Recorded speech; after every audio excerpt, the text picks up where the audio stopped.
Three. He live. Shalom, shalom. Ashab Paryum. Happy Purim. All right. We got Captain Daniela, Ambassador Captain Daniela, and we have Captain. No, we have Chief Priest Ambassador Kazak Rakal. And we have Captain. Hold on a second. No, we have Chief Priest Ambassador Bonariel, and then we have Liaison Ambassador Yediah. So we're gonna go over the Purim, and we're going through various chapters. There's 16 chapters in on Purim, but no, we're not gonna sit here and do all of it. You know, most of the audience, everybody know about Purim. I know everybody know who's King Ahasuerus. We know who Mordecai is, and we know who Esther is, also known as Hadassah. So we're gonna go through all these, a lot of some of these chapters, half of a chapter, few verses out of a chapter. But brothers is going to verbalize and give more history on what we're not seeing here with the naked eye in the book of Esther. And also, I just want to say shalom to Wonderwana, Dahlia Kadash, uh, Hana Yasser Allah, aka Latoya, Mother Bathaya, and I'm just looking to see who else is on. Tavoya, you want to say Hashar Paryam, Happy Purim unto you all. And with that, I'm going to turn it over to Chief Priest Ambassador Kazak Rakar. Hey, Shalom, family. All praises unto the Most High, His anointed Son, giving honor unto the Lord for every single day, for every breath that we have. We've come to another festive high holy day. This particular high holy day, like a lot about the Lord's days, as we celebrate them, you know, we got beef with someone wants to kill the nation, we defeat, we become the heroes, and then it's let's eat. Not necessarily always in that order, but Purim represents a change from a negative to a positive. And that's how we always should be looking at life in general. We know that prayer does change things, and we're going to read about that in the book of Esther. Of course, in the Hebrew, Yom Kippurium, Esau, calls it something, Day of Atonement. And it does play an intricate role in our lives, but they're very similar, right? As far as the Day of Atonement and Purim is concerned. They both deal with the version of casting lots. All right. Purim gets its name from the word lot or the word pur, in which Haman, the antagonist, the enemy of Israel, he cast in order to determine the day on which he would massacre us. So the fate of an entire nation rested in the, let's say to use the word, the roll of a dice or of stones. The Day of Atonement played a critical role in casting lots, in which the high priest would take two goats, right, and cast lots to determine their fates. Another thing that makes Day of Atonement Purim similar is that our ancestors had to go before a king, right? And in this case, during the Day of Atonement, Esther had to go before a king in Xerxes, who was the ruler of Persia at this time, the Persian Mede Empire. And that's so when dealing with the Day of Atonement, the high priest had to go into the Holy of Holies and approach the king, right, which was the Most High at that time. Of course, the Most High is an everlasting king, and his dominion is seen through his son, Yahweh Shah. So we enter that same presence of the Lord, going before the King of Kings, Lord of Lords in prayer. So just keep that in mind. There's certain characters that we're going to read about. Of course, Esther, her uncle or her cousin, sort of say, was an acting father figure in Mordecai. We're going to read about Haman. We're going to also read about as a forgive me for butchering his name. We're going to call him Xerxes for now. All right, as we're going to read in the particular chapters. So we have a great class for y'all. We hope y'all enjoy. Take notes, and I'm going to pass the mic to Chief Priest Abonaria. Shalom, Mashpaka, Shalom. As the chief priest Kazat Rakah said, well, even what Chief Priest Sean Athonia said earlier, obviously we're not going to go through all of it, but it does beg the question of who and why did this happen, and why are we celebrating this? That's the most important thing. The thing is, why are we celebrating this? Now, obviously, we know the Most High never says to celebrate something unless it's for a reason, and it just boils down to his constant mercy on us, being his children. First of all, choosing us, as it spoke about in the book of Deuteronomy. So his constant mercy on us, and it shows you in this high holy day why we're supposed to not doubt the Most High's promises, why we're supposed to have that faith.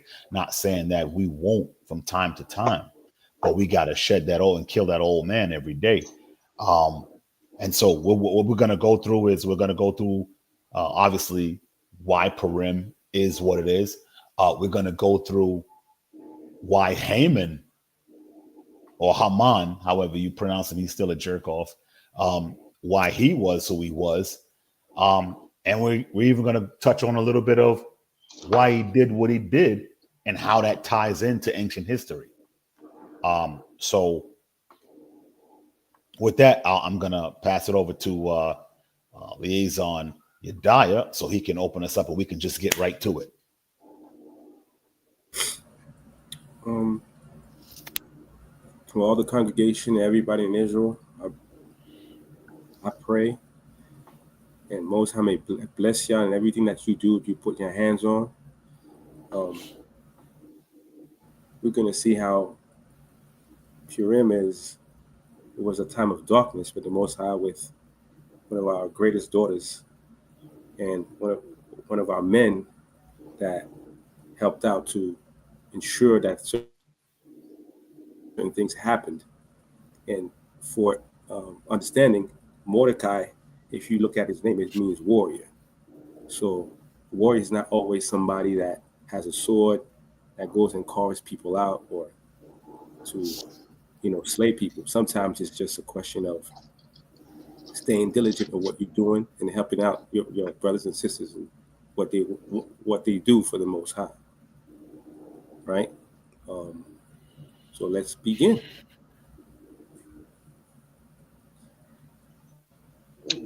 Okay, kind of one. So let's start the book of Esther. Can you please put the picture up of Esther, Baba Shaw, while we get the first verse? Start Esther, the first chapter. We're gonna jump around a bit, so we're gonna try to get a lot of key points. So we're not gonna pretty much stay in an entire chapter all the time. So we'll put that picture up of the beautiful sister Esther. All right, that's not exactly what she looks like, but she's a queen because she was married to a king, not a king of Israel. And she played an integral role as far as her humbleness, and not only her humbleness as a woman, but also her bravery. And she wasn't self-centered. All right. She knew she wasn't about her. She knew she was a beautiful woman, but she did not use that as a means to pump herself up as an individual. All right. She was very brave. She cared about it. She loved her people, and she was willing to risk her life for the nation. All right. So Esther, the first chapter and the first verse. Does anybody want to add on to this and add on to that before we jump into the book? La'ah, King. Okay, kind of one. La. All right, so Liaison Yadai, would you please read Esther chapter 1, verse 1? Esther chapter 1, verse 1. Now it came to pass in the days of Ahasuerus, this is Ahasuerus, which reigned from India even unto Ethiopia, over 120 provinces. Right. So another name for this king was Xerxes. You can read about him in history books. All right. And it's showing you how large his kingdom was. He had over 107 and 20 provinces, right? So that'd be 107 and 20. So 20, you gotta do the math on that. What's the math on that? I'm not good at math, man. 107. 127. 127 in the first verse. 127. Okay, so 127 provinces, right? All right. So Right, Salak Khan, because it's written in the way it's written in Old English. It don't say how modern terms 127. It's just in 107 and 27. So you put this the 7 and the 20 together. okay, Khan. All right, no problem. And that's for everybody. All right, all praises to water for that enlightenment. So from India even onto Ethiopia, he had a vast kingdom, right? A vast kingdom. This is right after they conquered the Babylonian Empire. And in the process of that, Israel is granted permission to rebuild. And he was also one of the kings at this time that was also given petitions from those outside of Israel or those that were mixed in with the mixed marriages when Zerubbabel, Nehemiah, Ezra was in the rebuilding period. He was the one that received letters and documentations to stop and halt the building process, right? Everywhere we went, we had enemies. So this character here, Ahasuerus, let's just call him Xerxes for now, right? Yeah. Second verse. That in those days, when the king Xerxes sat on the throne of his kingdom, which was in Shushan, the palace. That was the capital, right? Shushan, the palace. Read on. In the 3rd year of his reign, he made a feast unto all his princes and his servants. The power of Persia and Media, the nobles and princes of the provinces being before him. Right. So do you see anything mentioned about women here in this verse? No. It's not mentioning anything about women. All right. So he gave a big feast to all his princes, his servants, the power of Persia, his nobles. This was his way of uniting his kingdom, right? They conquered these countries. They had them pay tribute. This is his way of uniting them. Also, another way for them to be indoctrinated, right? So this is his way of bringing them together. Read on. Verse 4, when he showed the riches of his glorious kingdom and the honor of his excellent majesty many days, even 180 days. Right. So that's how long he celebrated, that they celebrated. And remember, he has this great vast kingdom, so he has to accommodate certain individuals, certain people. So they all wasn't there at the same time. You got to imagine there's people that's traveling, coming from a far distance. So they know on this particular day, these set of people was coming. This week, these set of people was coming, right? So it's structured out. And they celebrated for 180 and four scores. So 4 times 20, that's 80. So 180 days, right, of celebrating. That's what this guy Xerxes did. He was rich, he was powerful, and this is his way of uniting his kingdom, indoctrinating his kingdom of the people as well. As we go further, read along. Read on. And when these days were expired, the king made a feast unto all the people that were present in Shushan the palace, both unto great and small, 7 days, in the court of the garden of the king's palace. Did you start again for the 5th verse? So like I didn't hear you say something. And when these days were expired, the king made a feast unto all the people that were present in Shushan the palace. Right. So this is now headquarters. After the days expired, with 180 days of celebrating with the noblemen, the princes from each district, all right, those that was wealthy, those intricate people that kept his king together. He says, now I'm going to, celebrate with the common folks, right? Read on.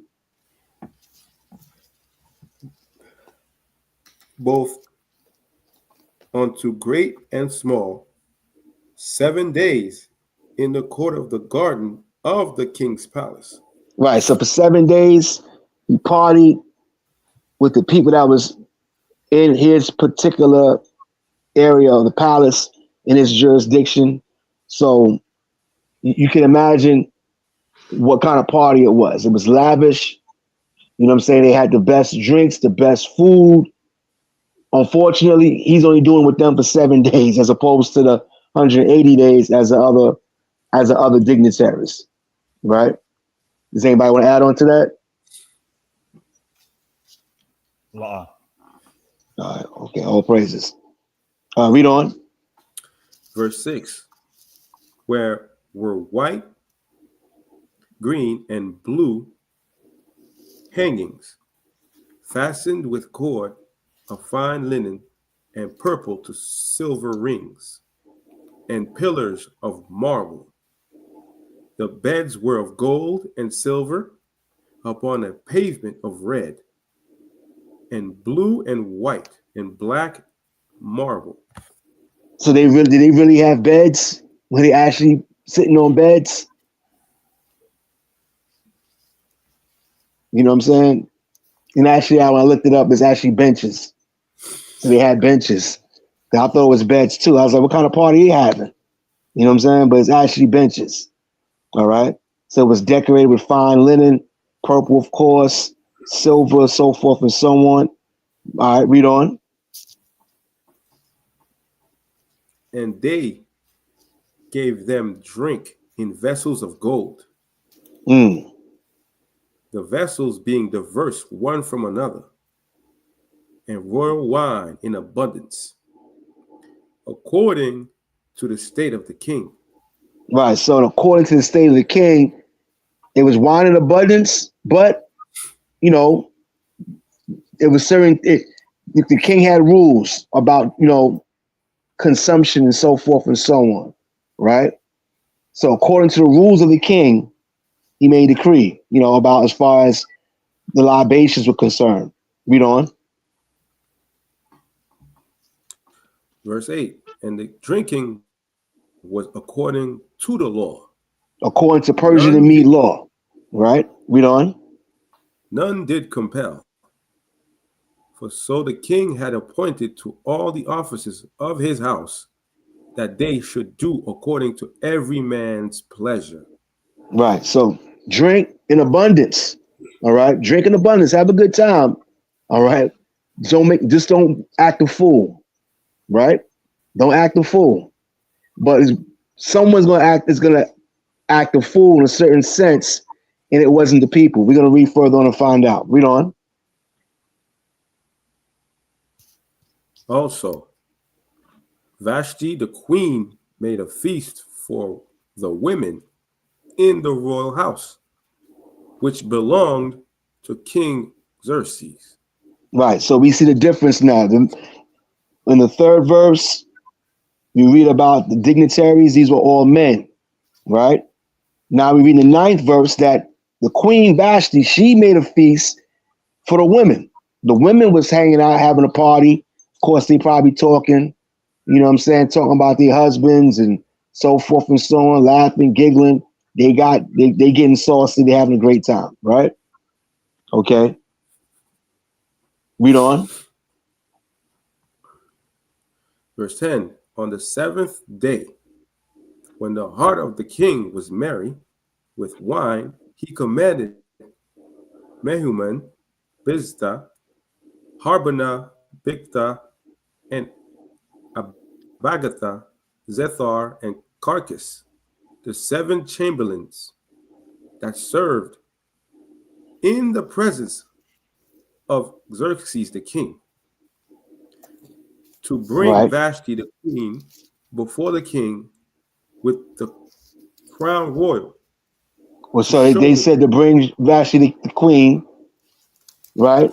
The king with the crown royal. Is that referring to did they have crown royal back then? You talking about the alcoholic beverage? You know what I'm saying? With the purple bag? No, they didn't have that, right? You know what I'm saying? But to bring Vashti the queen before the king with the crown royal, with the crown on her head. Okay, Con. right? To what?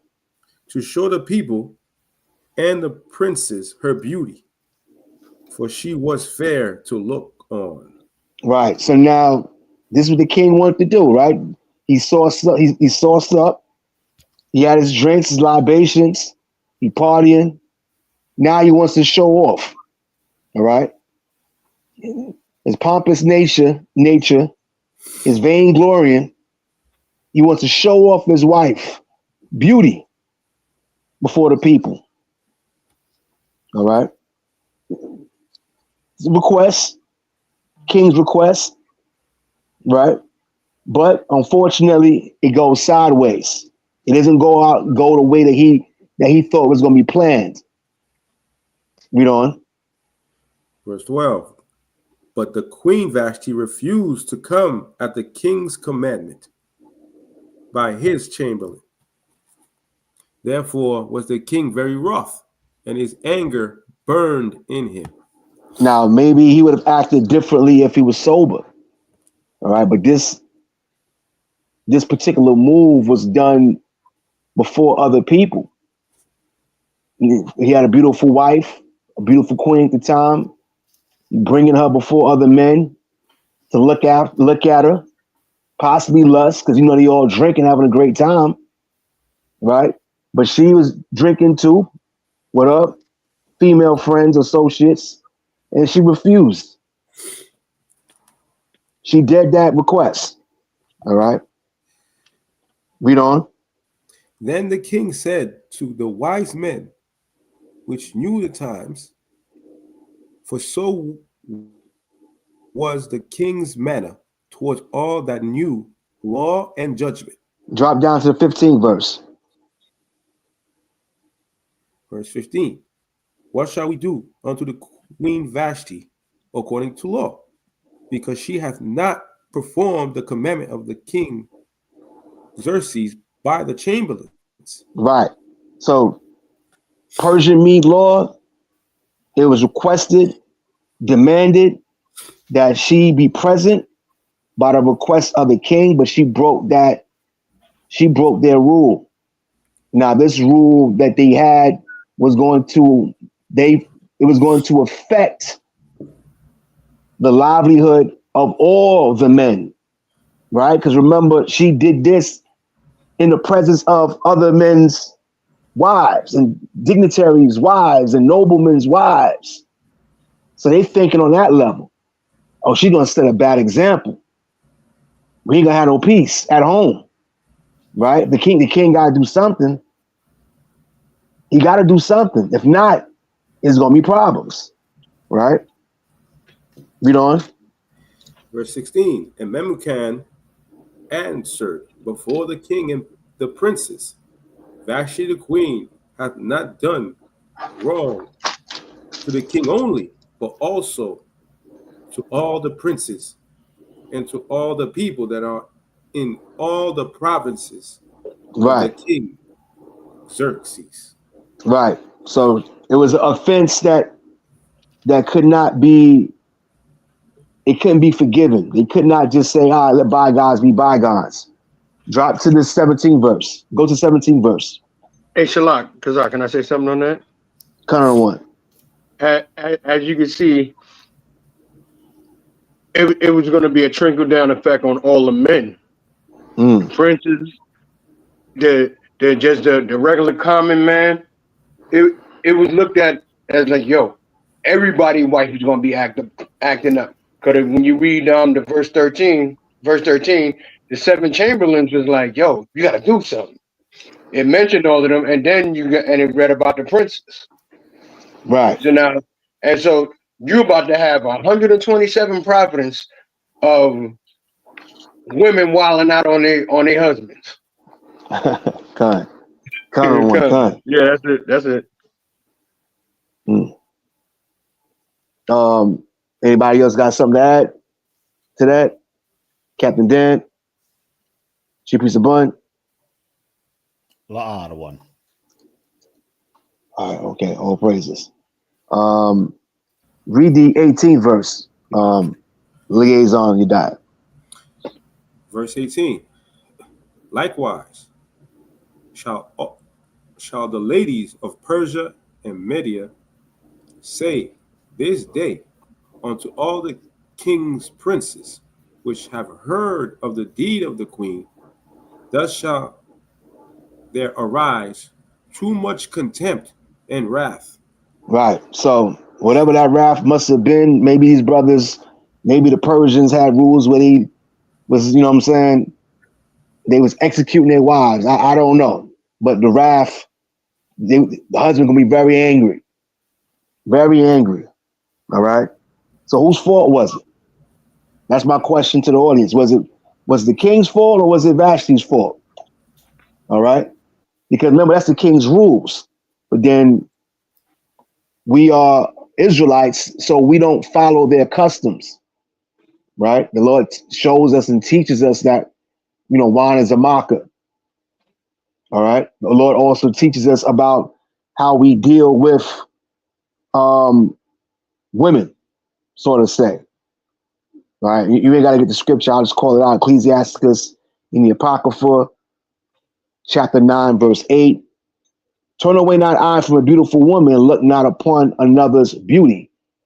But yet the king wanted to parade his wife around before the masses, before his dignitaries and his princes, all right, of a pompous nature. He was about vainglory, not in the Most High, of course, but in himself, right?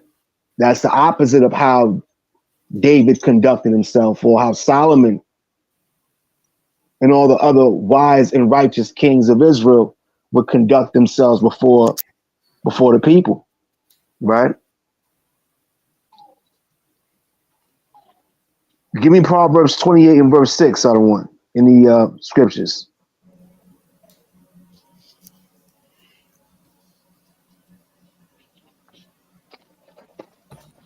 In these Proverbs. nations, of course, the Lord told us not to make marriages with them. But,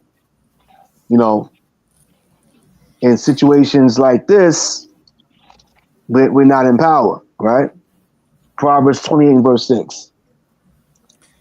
Better is the poor that walketh in his uprightness Mm-hmm. than he that is perverse in his ways, though he be rich. Though he be rich, all right? Though he be rich. It's better to have to be in a small house, in a small hut, and your dinner be based on herbs than to be in a wide house with a banquet feast and its confusion and contempt therein, right? So the king didn't use wisdom, not in his particular state, because Vashti, she refused, and that was supposed to be the queen. All right. So drop what you got there, and let's get the second chapter in Esther, because we're gonna jump around. And you can start at the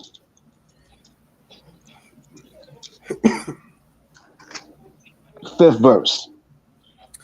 Esther chapter 2, verse 5.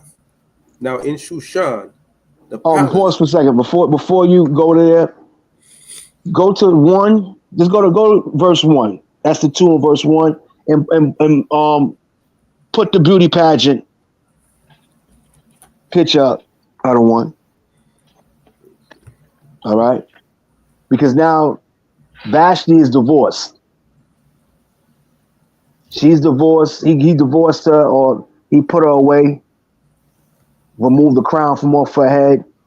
Now now Xerxes is now in search of a new spouse, a new queen, right? As you can see here, it's a picture of a beauty pageant, right? Let's just say that, this is what he had going on as we read the first verse. Read what you got in the first verse. That's the 2 and 1. Esther chapter 2, verse 1. After these things, when the wrath of the king Xerxes was appeased, he remembered Vashti and what she had done, and what was decreed against her. Read on. Then said the king's servants that ministered unto him, that there be fair young virgins sought for the king. Mm.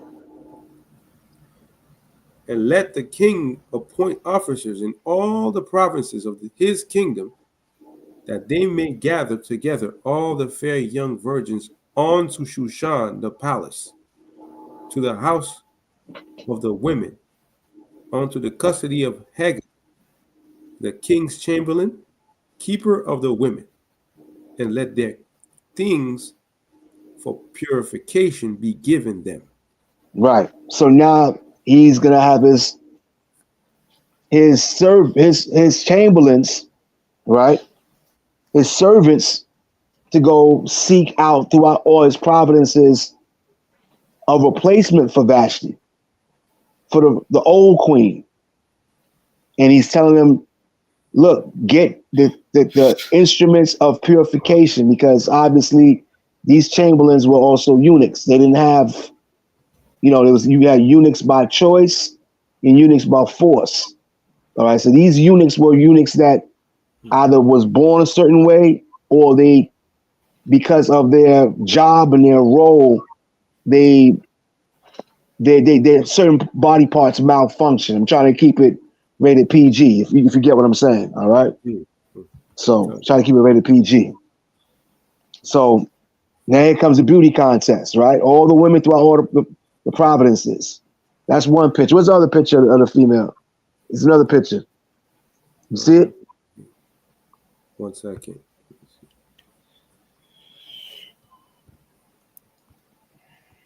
So Xerxes, he was having beauty pageants. This ain't nothing new, right? That's nothing new on the earth. No, that's it, Lord. That's the only picture? Okay, Con, all praises. All right, then. So drop down to the 5th verse. Verse 5. Now in Shushan the palace, there was a certain Jew whose name was Mordecai, the son of Jair, the son of Shimei, the son of Kish, Benjamite. Right. So this particular Benjamite, Mordecai, was recognized as a Jew. Okay. He was recognized as a Jew.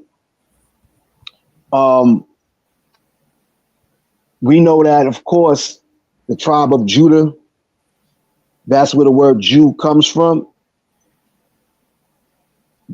But also, in essence, throughout history, we're all recognized as Jews, but particularly the tribe of Judah, Benjamin, and Levi, because, of course, the Northern Kingdom went into captivity. Right? They was already either on their way, or they was already here in the Americas.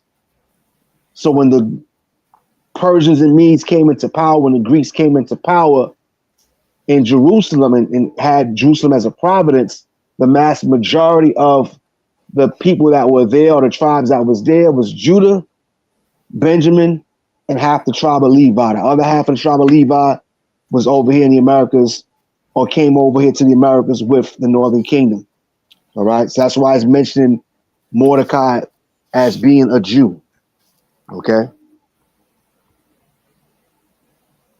Anybody want to add on to that? La. La.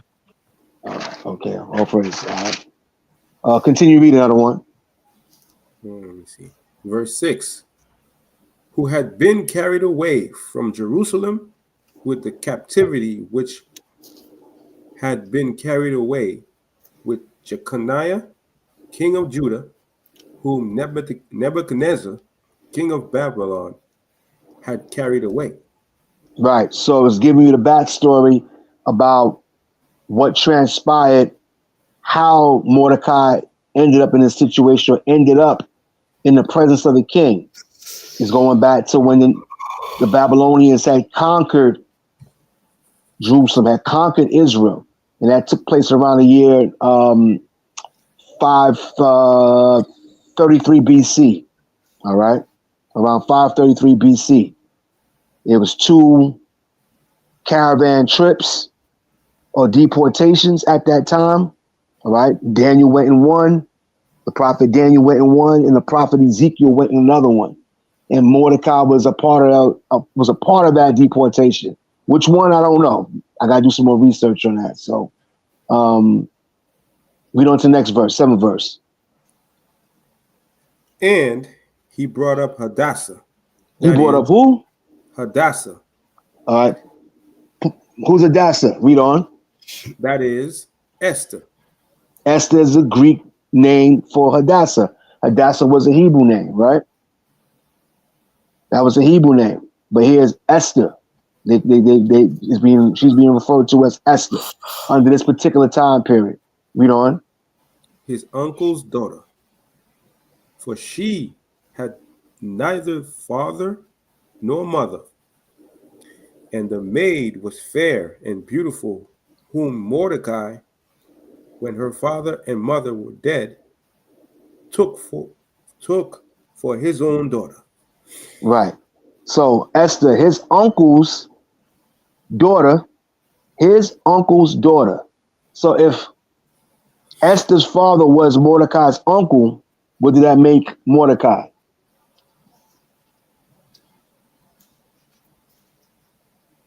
That meant that was her cousin. But he dealt with her like a daughter. Obviously, he was much older than her as well, too. So, but he dealt with her just as like a father would deal with a daughter. All right, read on. Verse 8. So it came to pass, when the king's commandment and his decree was heard, and when many maidens were gathered together unto Shushan the palace, to the custody of Haggai, that Esther was brought also unto the king's house, to the custody of Haggai, keeper of the women. Right. So he was brought before the keeper of the women. She received favor from this guy because obviously the Most High Spirit was on her. So drop to the 10th verse. Verse 10. Esther had not showed her people nor her kindred, for Mordecai had charged her that she should not show it. Right. So Mordecai charged her. She got into the position of being accepted as queen, right? But Mordecai charged her not to reveal her nationality for a particular reason. He said, no, don't, keep that to yourself. And we got to also keep in mind that our ways were different from their ways. As we read further on into the chapters, we'll see how that played against us. It played in our favor and also played against us, knowing that we are Israelites and our laws made us separate from the other nations. So Mordecai charged her, keep your nationality, keep it to yourself, right? Don't reveal it to anyone that you're a Jew. Okay, the Persians play by different rules. So if you want to be at peace, if you want to be alive, keep it to yourself. Right? Read on. Verse 11. And Mordecai walked every day before the court of the women's house Mhm. to know how Esther did and what should become of her. Right. So every day he made sure that she was good. She made sure she was all right, so forth and so on. Drop to the 14th verse. Verse 14. In the evening she went, and on the morrow she returned into the second house of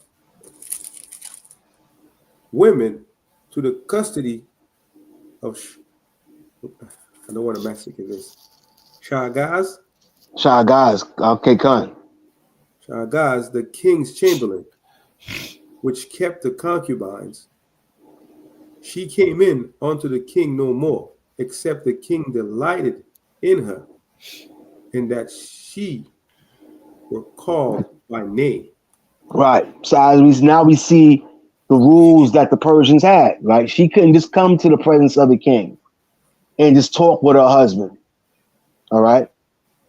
That's not how they got down. They operated differently than us. All right. They operate very differently. So she had to get permission to come and see the king, to be in his presence, or if he, or if he requested her by name because he had other secondary wives, right, or concubines. Drop to the 21st verse. Verse 21. In those days, while Mordecai sat in the king's gate, Mm-hmm. two of the king's chamberlain, Bigthan and Teresh, of those which kept the door, were wroth, and sought to lay hands on the king Xerxes. Right. So these are chamberlains, those that kept the door. They were wroth with him. They were angry. All right. Everybody, you can't please everybody, right? Remember, you had a big providence. You had a whole bunch of people. There's many different nationalities that's there. It's not just the Persians and the Medes. It's other people that was there too. So the people from Ethiopia was there. The Cushites, right? Haman, he wasn't a Persian. He was a Edomite. What particular tribe of Edomites or clan of Edomites? He was a Amalekite. All right. So obviously they had a beef with Xerxes. Could have been anything. Hey, they conquered my people, so forth and so on. So it could have been anything, right? So the keeper of the doors, they sought to lay hands on the king. Read on. And the king was known to Mordecai. No, sorry. And the thing was known to Mordecai, who told it unto Esther the queen, and Esther certified the king thereof in Mordecai's name. Right. So she made sure that she was going to drop down because Mordecai told Esther, his cousin or his niece, that look, the king has enemies. They about to plot to lay him, put him 6 feet deep. So she certified it in Mordecai's name. All right. Read on. Verse 23. And when the inquisition was made of the matter, it was found out. Therefore, they were both hanged on a tree, and it was written in the book of the Chronicles before the king. Right. So it was recorded. It was recorded in a book, in the Chronicle of the Kings, what had happened. The parties involved, they did an inquisition. They went and inquired, figured out what was going on. And these two men were hanging on a tree for everyone to see so that people would fear, right? This particular situation also plays out in the book of Esther in the Apocrypha, right? Baba Gashar, give me the book of Esther, the 12th chapter and second verse. Is everybody following along so far? Let's check the comment section. I know there's comments in there. You guys. So you might as well go in the comment section and see what's going on in the comment section. I know it's late, so everybody's like, man, why AOC got us up so late? Man? You know what I'm saying? But There was a question after you read the scripture that Mordecai told Esther to keep her nationality a secret. Sister right. 101, she asked this question. Should we now still keep it to ourselves that we are Jews? Yeah, like meaning women, the women. Oh, for women, Yeah. it depends on circumstances. You have to use wisdom. I mean, obviously, a woman's attire, how she carries herself, her speech is supposed to reveal what kind of person she is. The spirit will manifest itself regardless of what, that you're different. You know, as a woman, especially in the workplace, you know, even us as men in the workplace, we go through oppositions because we bring our culture into an environment that we don't necessarily own. You know, we work for other people, you know. But when you have your own, you ain't got to worry about stuff like that. When you have your own business, you shouldn't have to worry about that. You know, at the end of the day, as far as the women are concerned, the Lord blessed y'all with power in the home, right? Us as men, the Lord designed us to want to know about everything. All right. That's why men went on journeys. They went out to battle. You know what I'm saying? They built stuff. All right. So as far as the question is concerned, should a woman have to reveal her nationality? It depends on what scope. I remember Karis One made a statement a long time ago. Dope MC. He said, "Wear your culture as your condom." Why? Because it protects you from the ills of society, right? So if you, as a woman, conduct yourself, you know what I'm saying, you know, in your environment, whether it's going to the store, the outside world is going to know that you're different. You know what I'm saying? So they're going to see something different in you. When I see sisters wearing, you know, a long dress or their head covered, I know they know something. They know something. You know what it is. I mean, I know, but I know all that goes back to obviously Abraham, because Abraham was the father of many nations, and out of Abraham came the three popular, using the word, religions on the planet Earth, which is Christianity, Islam, and Judaism. So it gotta be one of the three, right? For the most part. Kazak. Cut on one cut. Yeah, can I add on to that? Cut on one cut. Yeah. So in terms of whether women should identify their nationality, um, like the brother said, it's totally up to you. You make that decision, but you use wisdom in all things. I'll read something out of the book of Galatians. This is Galatians chapter 2 and verse 2. And it says, this is Paul, and I went up by revelation and communicated unto them that the gospel which I preach amongst the Gentiles, Gentiles is talking about the Israelites in that section, but privately to them which were of reputation, lest by any means I should run or had run in vain. So when it's saying that people of reputation, these are famous people, these are reputable people. Okay, these are people that who would be your rappers and entertainers and superstars modern day. These are or politicians.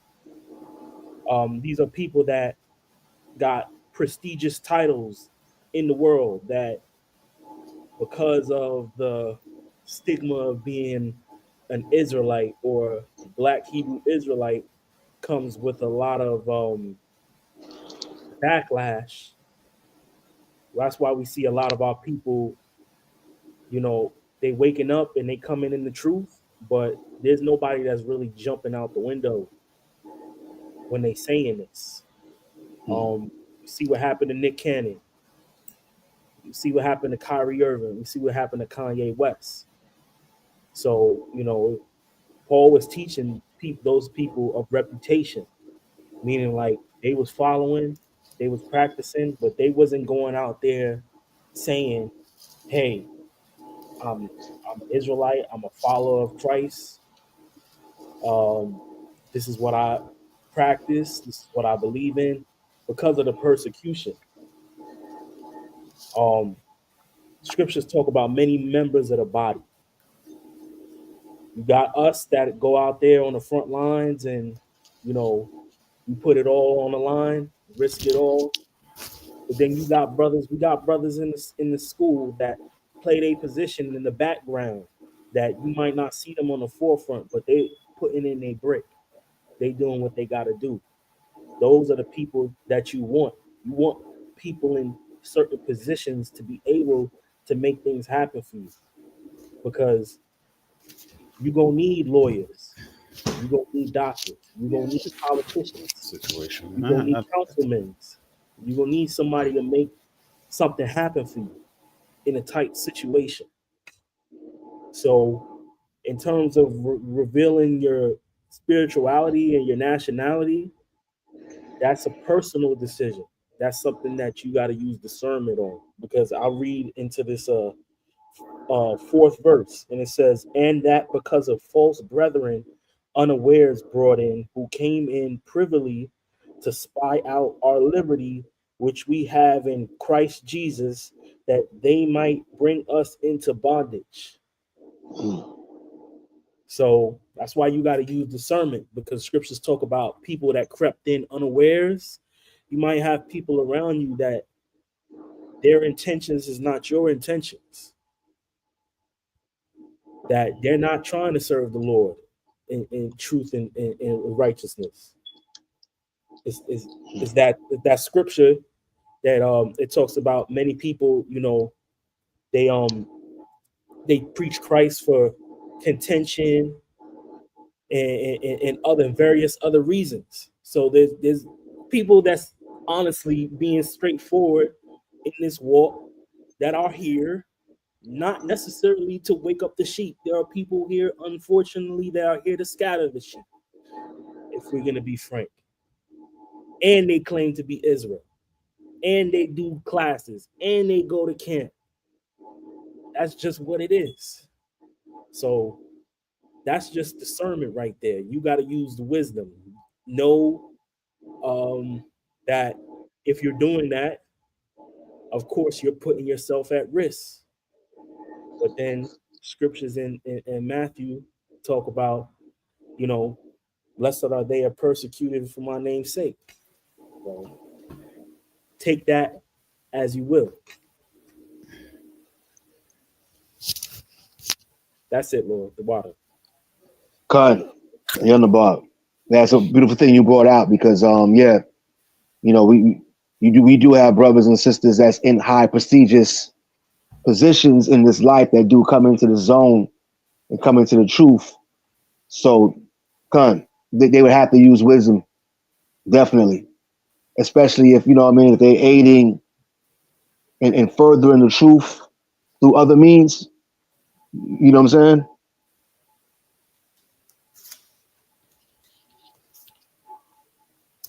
Con. All right, so we in the book of Esther in the Apocrypha, and we at the 12th chapter. It's actually on the first page and the second verse, and it coincides with what was brought out in the book of Esther's second chapter. Okay.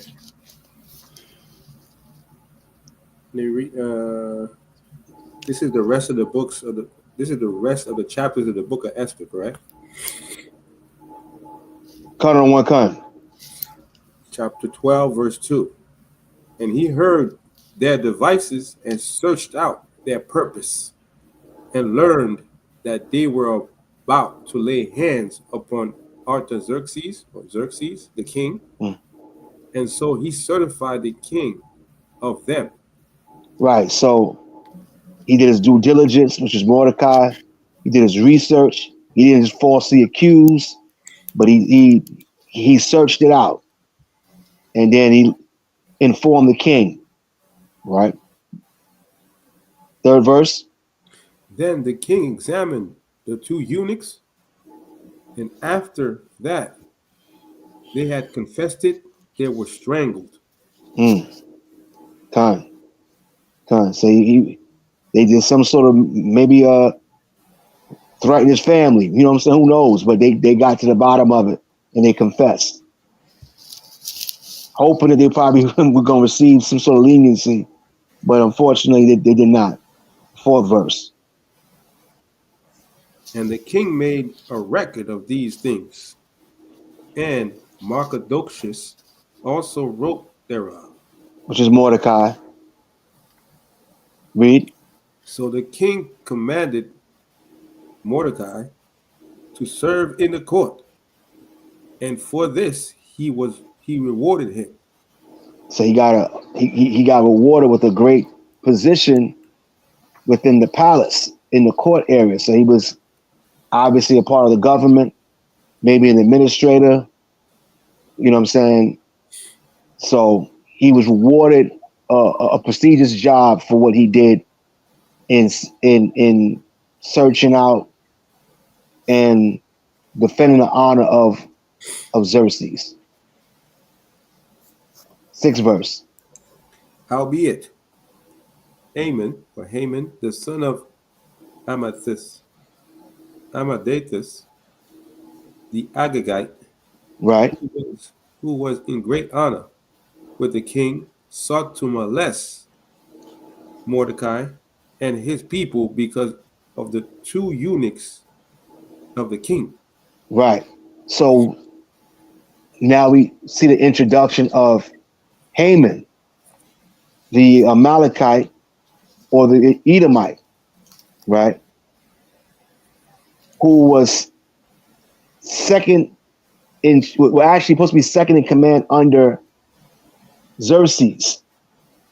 And because Mordecai's research and him bringing these individuals to justice and them being killed, he took it upon himself that I'm going to have beef with Mordecai. I got to take this guy out because of the two eunuchs of the king. Now, whether it says that he knew them personally, I haven't read anything about that. Have you read anything about that, Shaw? Or Captain Dan or Bun? The other one. Oh, all right. Okay, con. So, but obviously, the reason why his his name's the son of Amadeus, the Agite, because when we go back into scriptures, we're going to find out who his family was. Go back into the book of Esther. Esther, the 3rd chapter in the 1st verse. I don't want. Esther chapter 3, verse 1. After these things did King Xerxes promote Haman, the son of Hammedatha, the Agagite, and advanced him, and set his seat above all the princes that were with him. Right, he set his seat above all the princes that were with him. Now, why is it naming this man's father, and why is it telling you about his family lineage? Because we know the scriptures, the Lord put things in the scriptures for us to observe. They're there for a reason. All right. They're there for a major reason. So why is that? Who is this guy? All right. Let's dig a little bit deeper into his history real quick. Let's jump into a sidebar. Get the Genesis, the 36th chapter and the 12th verse to make things faster. Shaw, can you get 1 Samuel 15:8? And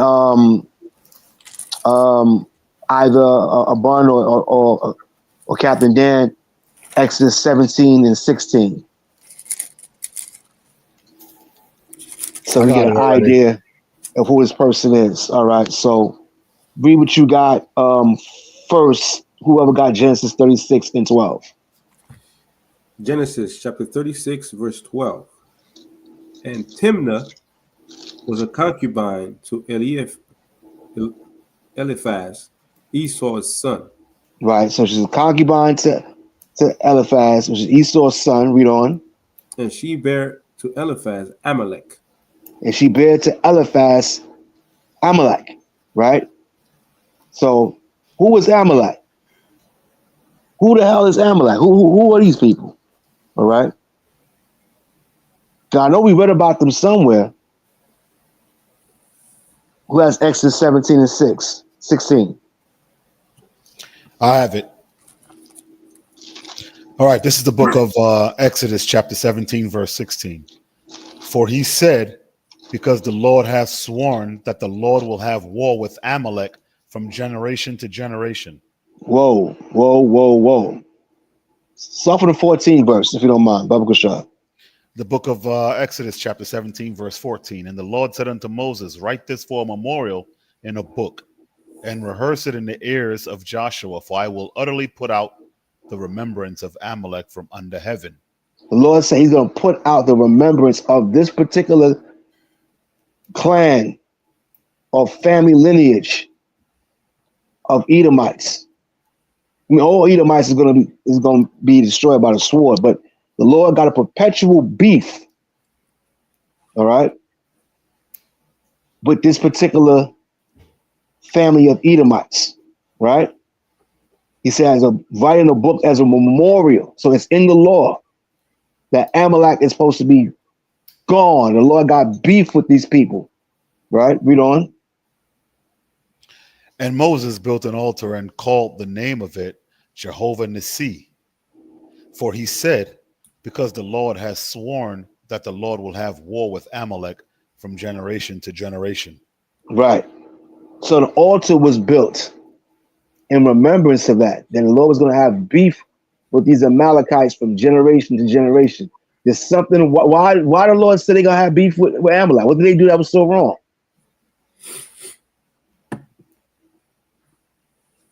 The audience got an answer? Kun. Oh. Unless you brothers got an answer. I know you lords know. What the audience say? You got it? Nothing yet. They got an answer? Nothing yet? Nothing yet. Okay, all right. Well, remember, we came out of Egypt, land of Mizraim, into the wilderness. Wandered in the wilderness for 40 years. What did Amalek do? Because we're reading about it in the book of Exodus, in the Torah. And it's according to the law that the remembrance of Amalek should be, the Lord's going to have beef with them from generation to generation.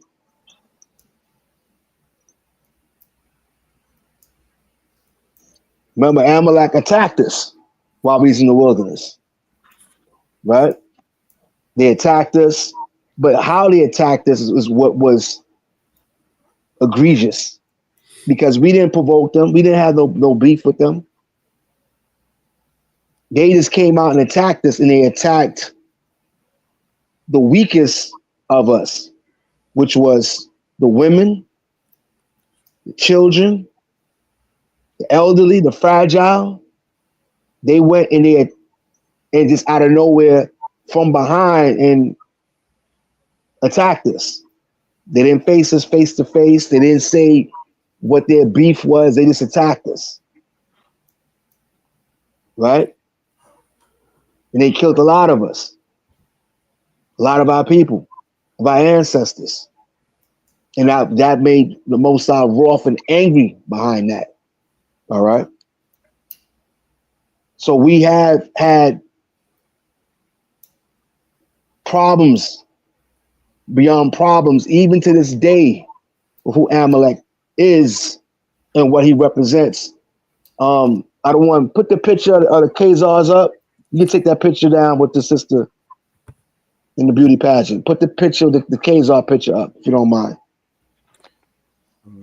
Do any of you lords want to add on to that before I bring this picture on the screen? Blah. All right, okay, cut. Who has? Oh, go ahead. I don't want cut. Yeah, I mean, then yeah, what you said is true.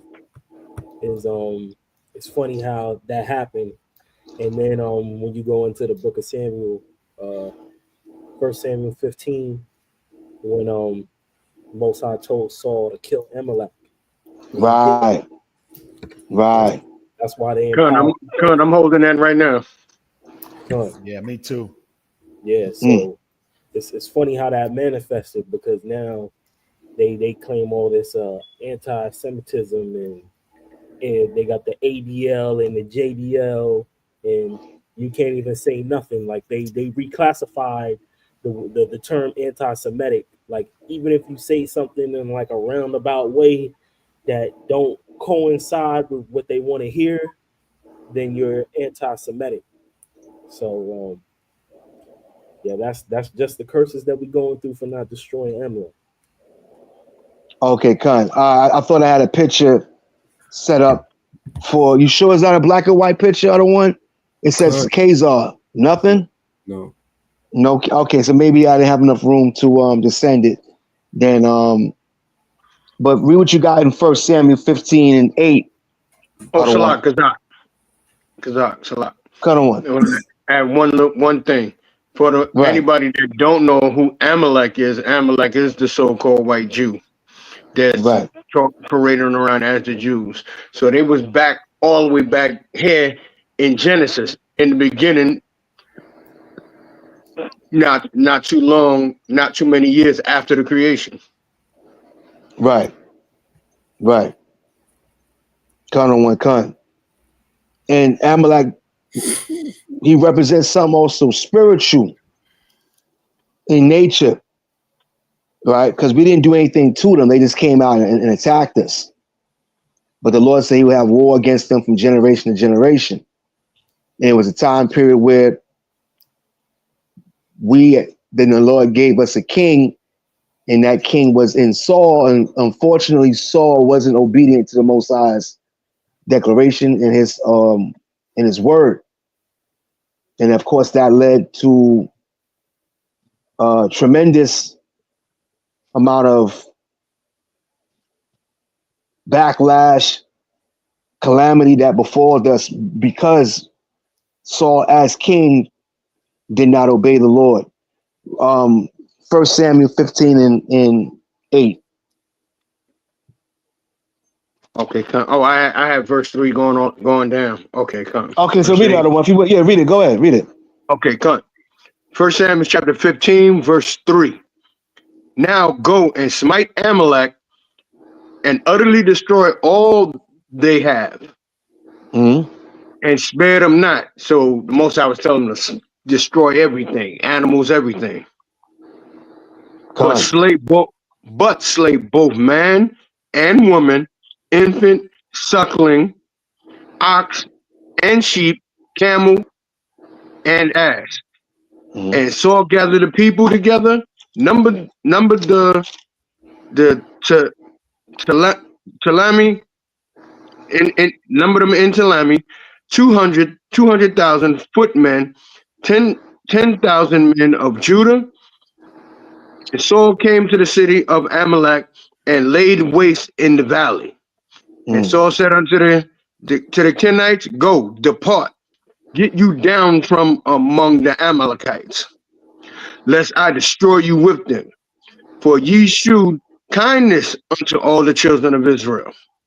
So these Kenites, they had mercy on us. When they came up out of Egypt, so the Kenites departed from among the Amalekites. Saul smote the Amalekites from Havilah until thou comest unto Shur, that is over against Egypt. verse 8, he took Agag, the king of the Amalekites. Now he messed up, alive, and utterly destroyed all the people with the edge of the sword. But Saul and the people spared Agag and the best of the sheep and of the oxen and of the fatlings and the lambs and all that was good, and would not utterly destroy them, but everything that was vile and refused, that they destroyed utterly. Right. So he spared Agag. Now this guy Haman was a descendant of Agag. So obviously it Uh, must have been some time that elapsed where he was able to produce some children. You know what I'm saying? Be an advisor unto Saul for whatever reason until Samuel came and chopped him to pieces. Right. But we got to, understand that, like, according to, I wish we had that picture, the Khazars. We know what the Khazars were. The Khazars were converts to our custom, to our way of life, right? You can't convert to someone's nationality. That's why it says, in Revelations 2 and 9, we're going to get that shortly, but we got to keep in mind that in their writings, in their history books, part of Amalek converted to Judaism, the vast majority of them. The other half did not, right? They did not. They were, of course, they were all enemies of the Lord, regardless of what. And we got to keep in mind, Amalek's hand was against his own brother, which was Jacob. They're supposed to be Shemitic. They're supposed to be Shemitic out of the loins of Abraham. So they're supposed to know something.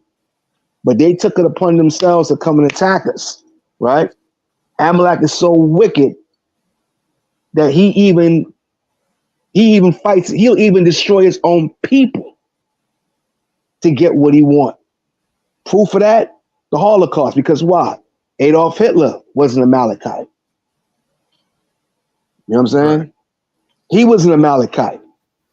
So when they push and they promote this anti-Semitism thing, that's a bunch of propaganda that started from them, right? You got a certain percentage of people that run this earth, and they all claim bloodline back to the Khazarian Empire, that same very region. Now, whether they make an attempt to keep the Lord's law or not, they still fight against one another. All right. That's why the Lord called them what? Give me Revelations 2 and 9 real fast.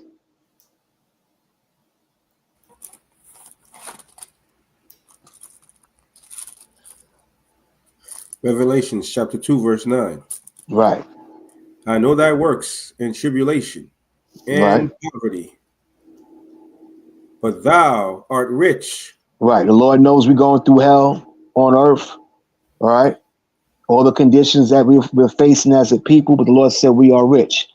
Why? Because not only we have the law, statutes, and commandments, we have a direct bloodline back to Yahweh, but also the Most High said that he is going to reinstate and remove these curses and reinstate us back to who we was in our prominence.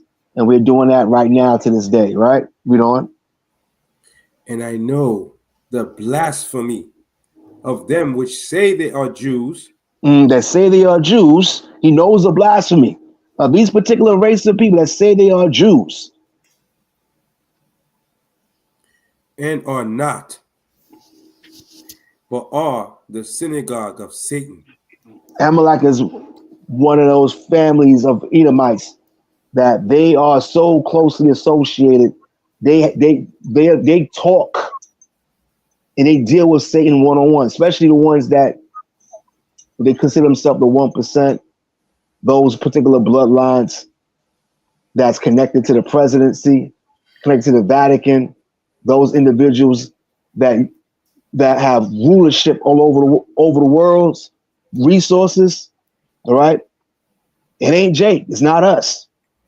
Right. You know what I'm saying? But those Khazars, those Edomites, the Lord said they are the synagogue of Satan, man. All right. Amalek, in his pride, his arrogance, He have no problem he called himself a so-called Jew, but you look at the madness that he pushes and he promotes on television that's geared towards the destruction of children, destruction of our families. He has no problem building abortion clinics, family planning buildings in our neighborhoods because we know what they use it for, stem cell research. He's in control of that. The educational system that makes sure that they teach our children opposite of what God says. But yet he calls himself a so-called Jew. All right. And the list goes on and on and on and on and on and on and on and on. So that's it on that. I know brothers got something they want to add to that about these wicked ass bastards. I just want to address something real fast. Yeah, Brother I think I Alberto. want to do the same thing. That's exactly what I was about to do right now. Brother Alberto. You know, We ain't gonna go on a tangent tonight. I'm letting you know this now. Alberto, Hold on. Yeah. Listen, we're not going into Matthew. We're not going into Luke. You want to pull the scripture in Luke 6 about loving your enemies. When you go back and read the 20th verse, it says, "Blessed be the poor, for yours is the kingdom of God." Who the kingdom of God belong to? When you read in the scriptures, the children of Israel. When you read in Revelation the 21st, Revelation chapter 21. And you find out, not even Revelation chapter 21, Revelation 7, and verse 4, where the children of Israel were sealed in the kingdom. So it's talking about the children of Israel. The only people was persecuted during the time of the Greco-Roman Empire, during the time Christ was walking on the earth. When you read Matthew, Luke, and John, it was who? It was the children of Israel was the ones under persecution. So we're not going with you with this tonight. We got a service right now. We're going into about Esther. If you want to teach what you want to teach, take your ass to your own platform. Go ahead, Captain Dan. Alberto, we celebrating tonight Israel being delivered out of captivity, the Persians. So what you talking about? What are you talking about? Like, you don't know the context of who Christ was talking about in these verses. You need to get understanding. You don't have no understanding. Because the same chapter you talking about, Matthew 5, didn't Christ say he ain't come to destroy the law?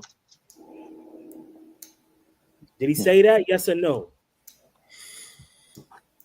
Okay. So that's what I hit on to you. When you answer that, we can move forward. He said he ain't come to destroy the law, but to fulfill it. One jot, one tittle, okay, shall not be removed. I'll leave it at that. Khan on one Khan. Is he Shalak, Chief Priest. all right. He must be a regular brother. All right, no problem. He got a discrepancy with us. Okay, all right. Hopefully the Most High opens the spiritual eye up. So, all right. We in the book of Esther, the 3rd chapter, in the 2nd verse.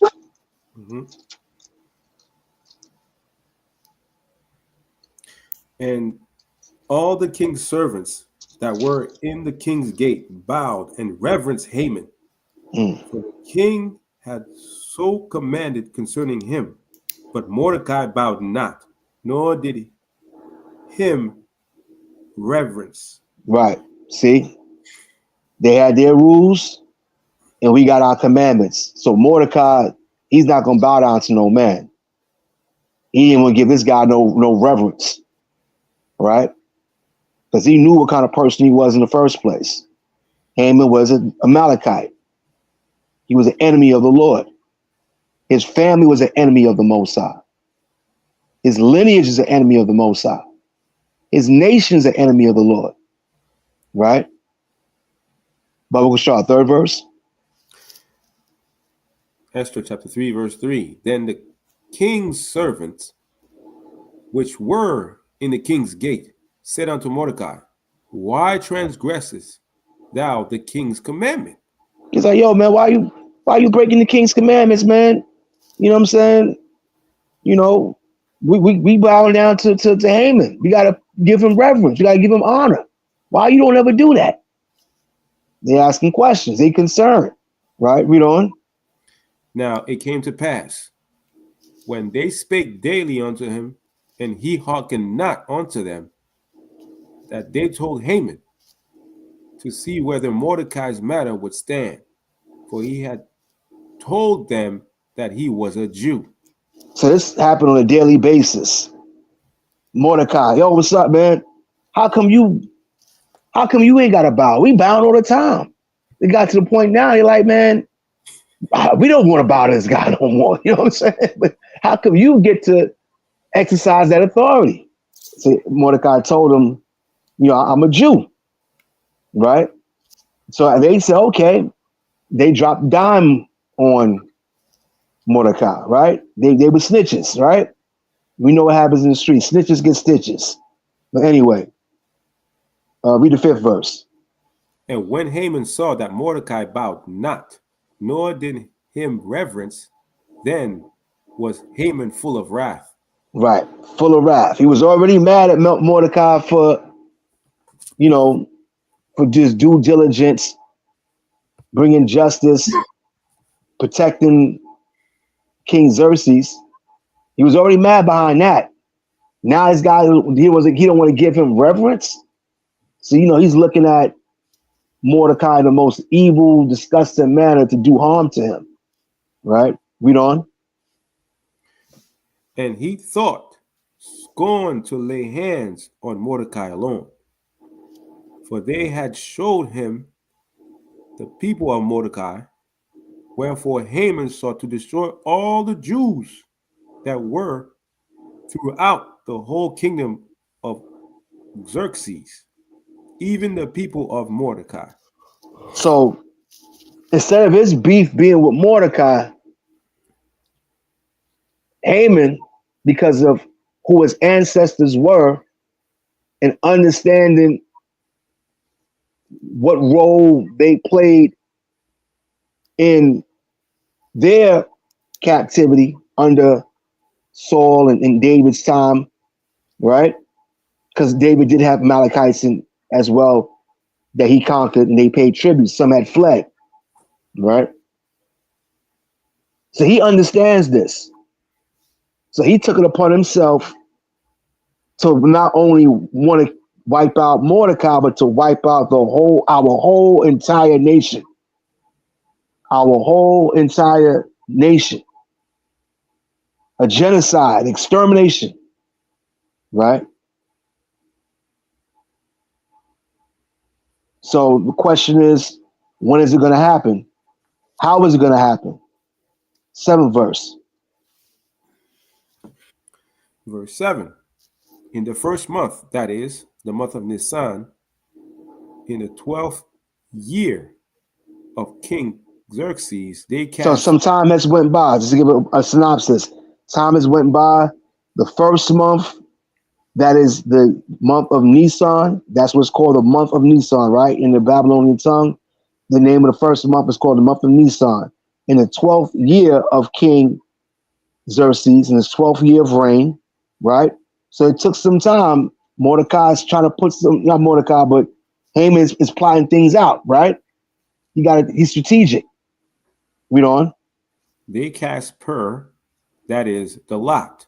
They cast pur, that is a lot. So pur singular, which is they cast one particular lot or stone, right? Can you please, Bubba Kushar, put the picture up of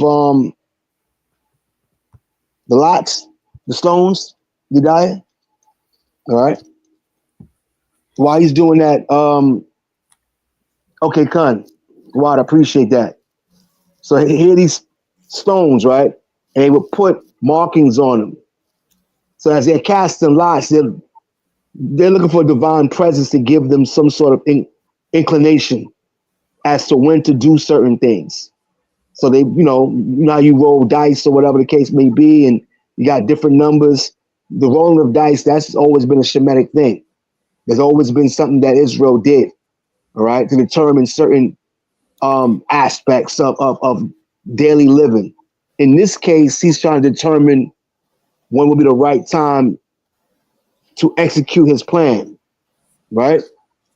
Read that again from the top, some verse. In the first month, that is, the month of Nisan, in the 12th year of King Xerxes, they cast Pur, that is, the lot, before Haman from day to day, and from month to month, to the 12th month, that is, the month of Adar. Right. So they kept on casting lots. They kept on throwing the dice. They kept on throwing the stones, right? Will be the right time that this plan can be executed. They did it from day to day, month to month. All right. It probably came up during the time period of when the Jews kept the Passover. Like, no, we can't do it around that time. So let's roll it again.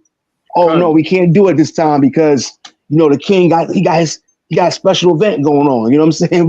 We can't do that. All right, so okay, we can't do that. Let's try this. Let's roll it again. So this number came up. Now the month of Adar comes up, which is the 12th month, right? So now now they feel comfortable. He's gonna say something, Shaw. I was gonna go back to something in verse 7 real fast when you finish. Okay, I'm done on one. Go ahead. Okay, when we look at verse 7 in Esther chapter 3, where he says in the first month, that is the month of Nisan, that's going into the Greek. So that's the beginning. That's also the beginning of our months. So now it's also letting you know this is also being told from a Hebrew standpoint, even with the timeline. So now this is the first month, the month of Nisan. But when you go look in your Bible dictionary and look up the word Abib, it lets you know it's the first month, also known as Nisan.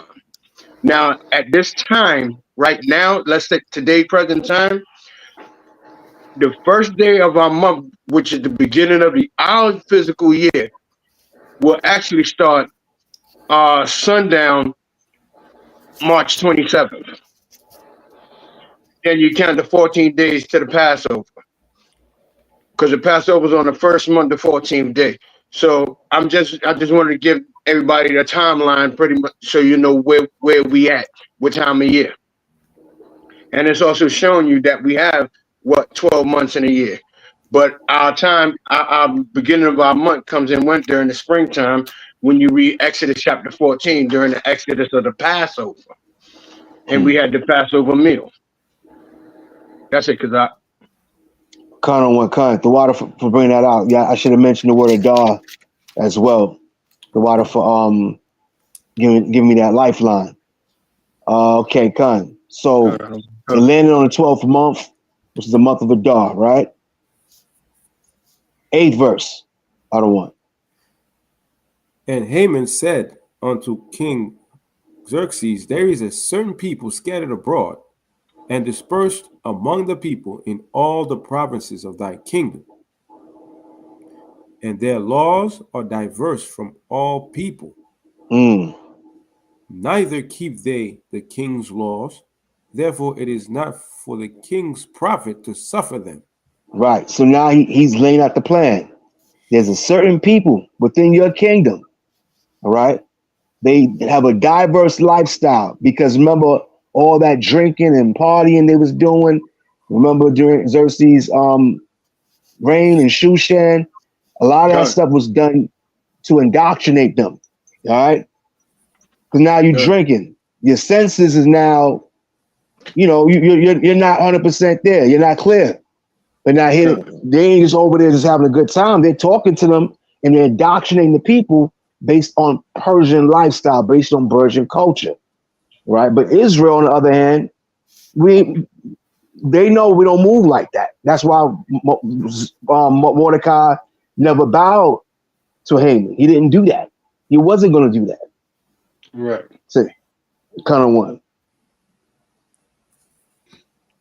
And Kazak, and it also go back when we go back to the first chapter.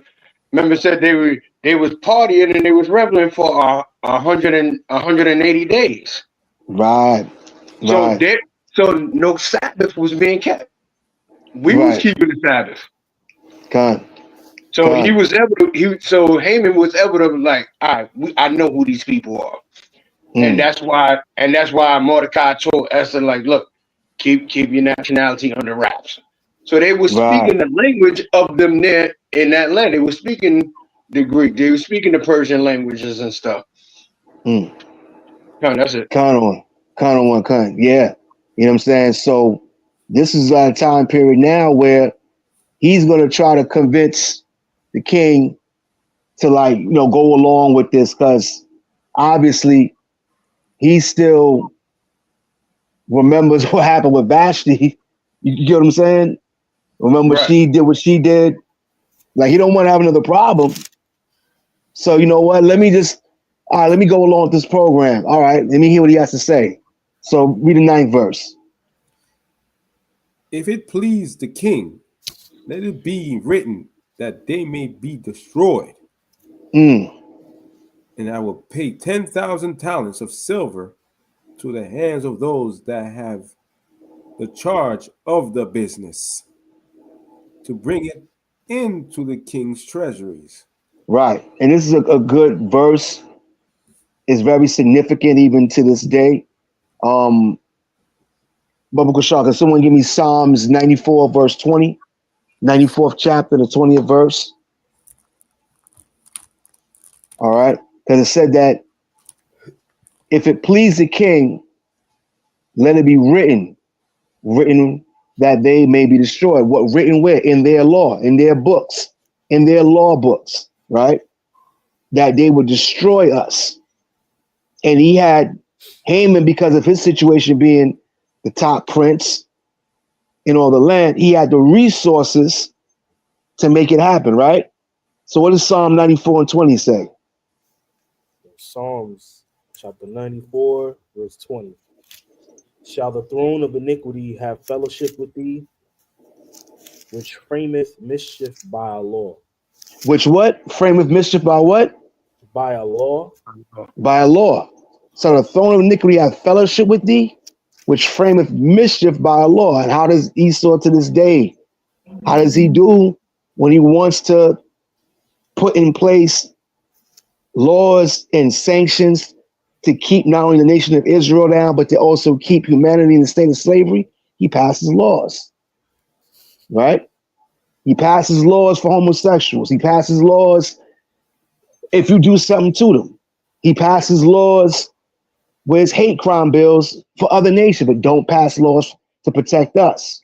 Then they get the financial backing that's necessary in order to make these plays and these laws happen. So this is what Haman did, an Amalekite, right?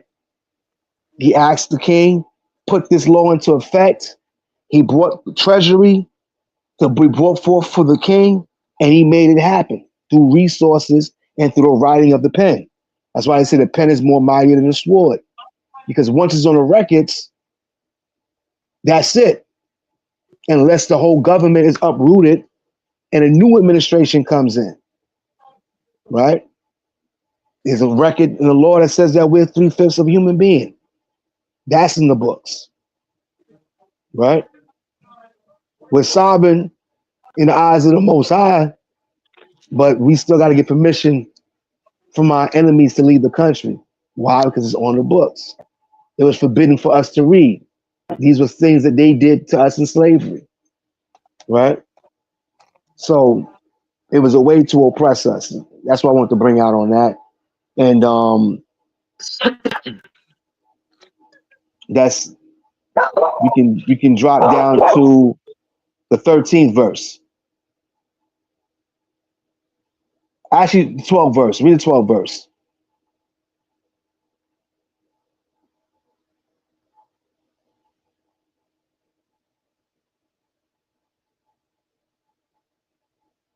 I think your dad might be preoccupied. It's a lot. I was muted.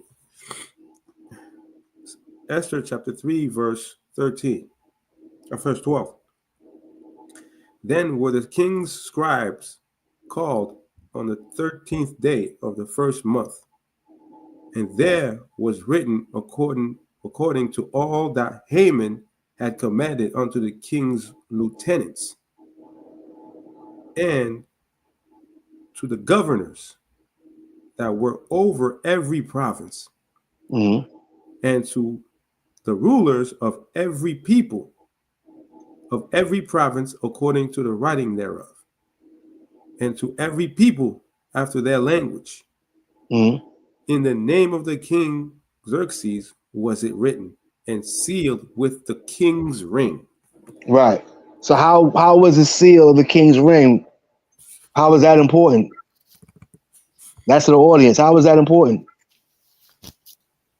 Obviously, he had documentation, but what he did is nothing new. They still do that to this day, right? He asked the king to do that for it to be done in the sight of everybody. Right. Everybody know that the king put his king's seal, which is his ring, upon that document, which makes it law and valid and enforced. Right. It's enforced. And it was used. Go ahead, Charles. It's a lot.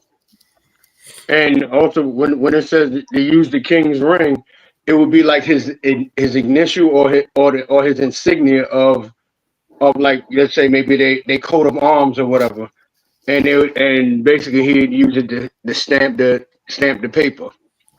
Right. Like how we would go and get something notarized and then clamp it with the seal. Con.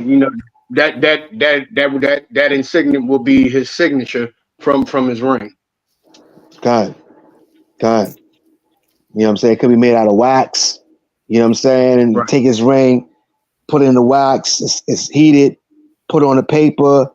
Now his seal is on it. Now it's gonna go down. It's solidified, right?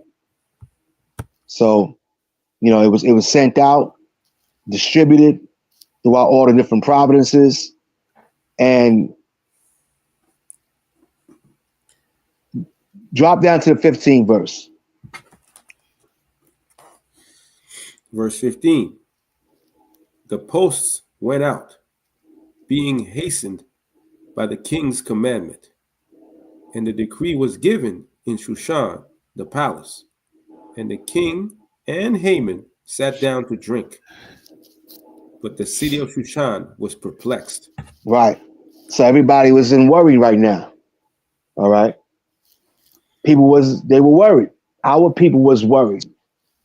The city was perplexed. Because I'm sure we brought great value to these kingdoms that we was in captivity in. We wasn't just plain old servants. You know what I'm saying? We had careers. We brought stuff to the table that other nations benefited from. But this is the seal that went out.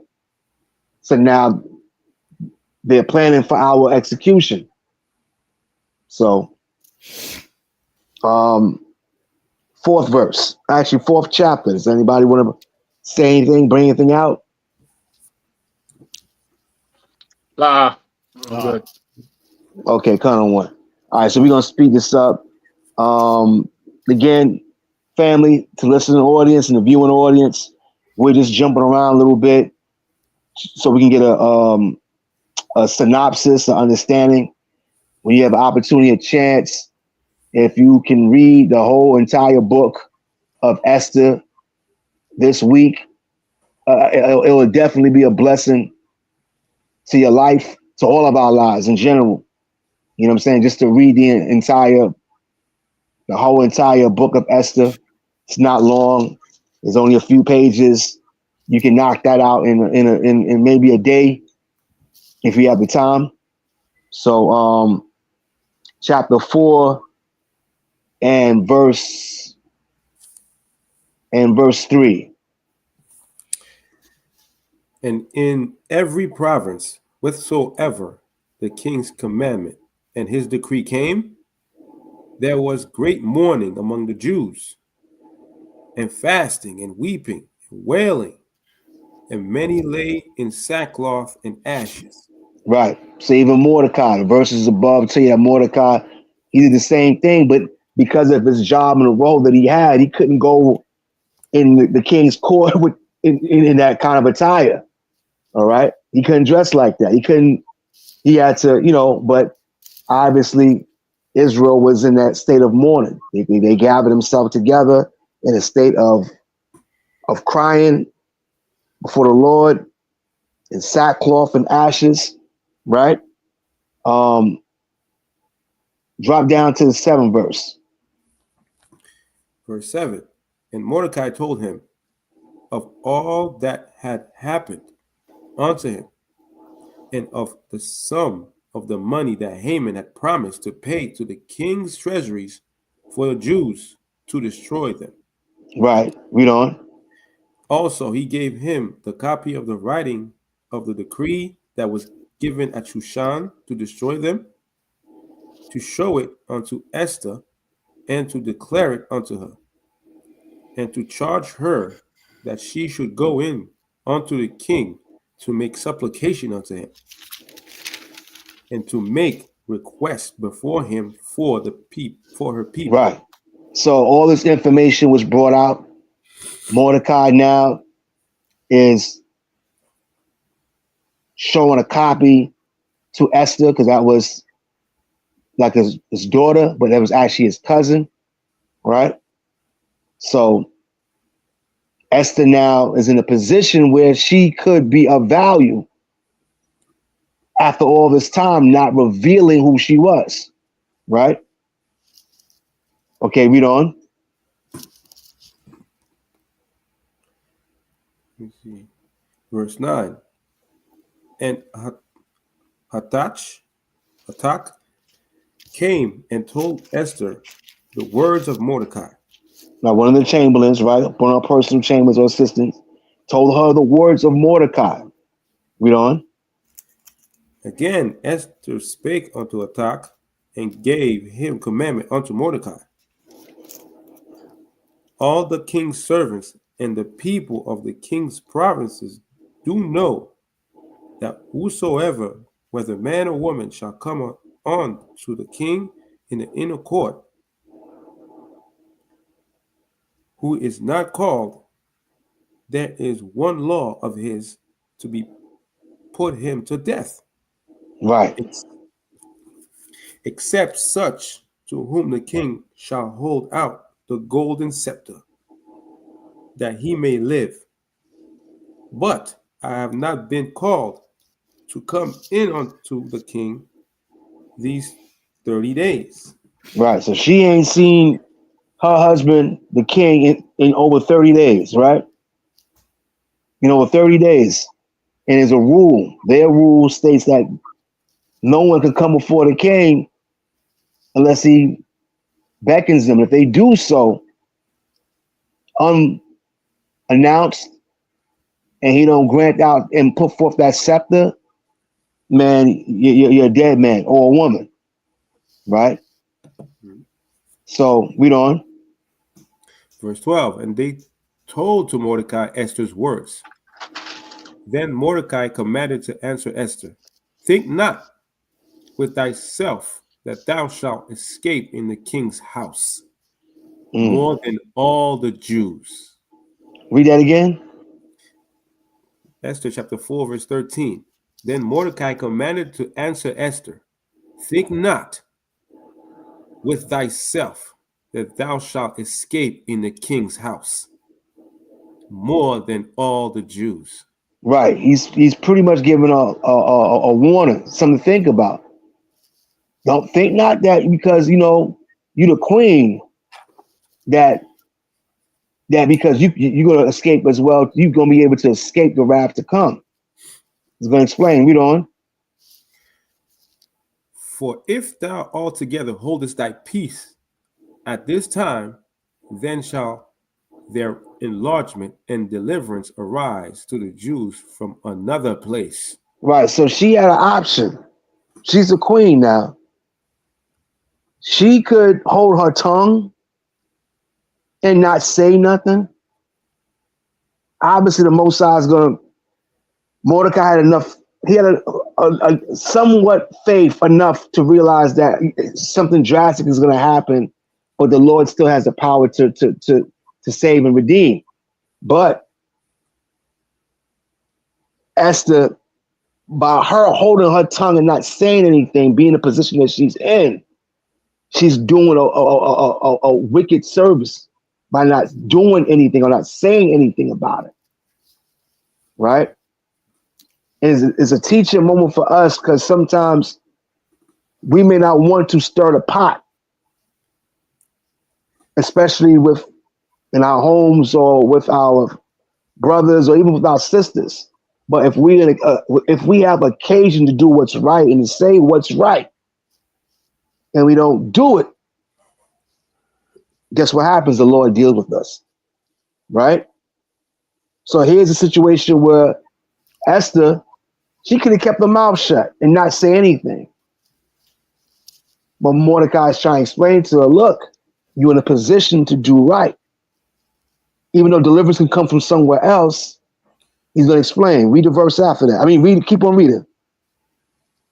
But thou and thy father's house shall be destroyed. Yeah, but your father's house will be destroyed. Me, I'm going to be destroyed. The house of Benjamin is going to be gone. You ain't going to have no relatives. Read. And who knoweth whether thou art come to the kingdom for such a time as this?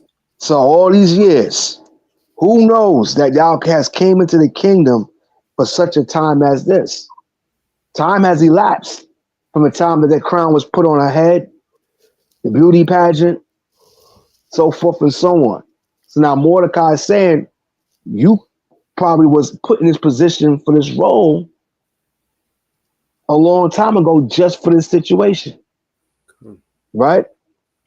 Does anybody want to add on to that?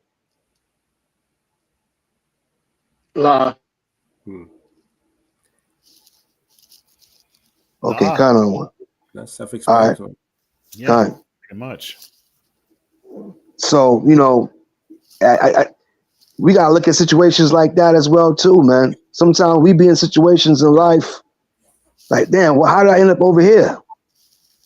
But the Lord probably had you in a position in that environment for a particular purpose. There's something that you have to go through while you might be in a situation or in a particular environment. And those sometimes be tests the Lord give us to see whether or not we're going to pass with flying colors, whether we're going to be obedient to his word, whether or not we're going to be able to pour into others. Who knows? Look at the apostles when they was put in situations where they went to prison. But look at the lives they impacted in the process of that. While he was in that environment. Right? So, hey, like Rakim said, ain't where you from, is where you at. So Esther is in this position right now here in Shushan, the palace, where she can make a difference unto her people. Read on. Verse 15, then Esther bade them return Mordecai this answer. Go and gather together all the Jews that are present in Shushan, and fast ye for me, and neither eat nor drink 3 days, night or day. I also and my maidens will fast likewise. And so will I go in unto the king, which is not according to the law. And if I perish, I perish. Done. So, okay. Yeah. So they're gonna fast 3 days, and she said, "Look, if I perish, I perish."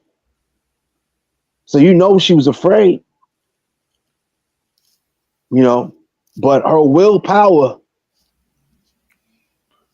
to save her people was more than enough for her to overcome her fears and anxieties to present herself before the king so she can petition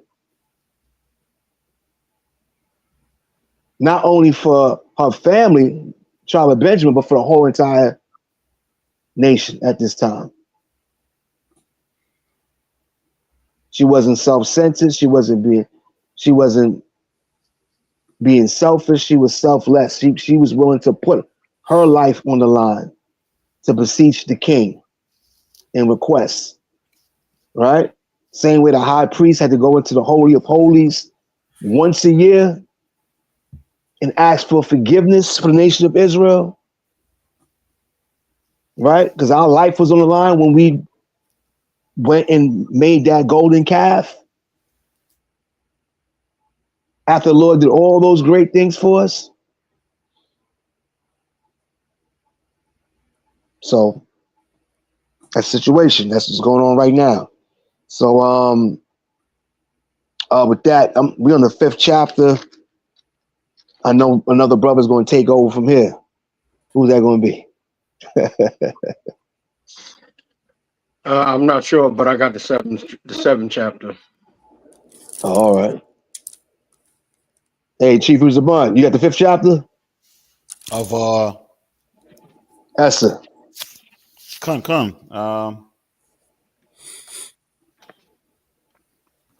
We're following your lead now, other one.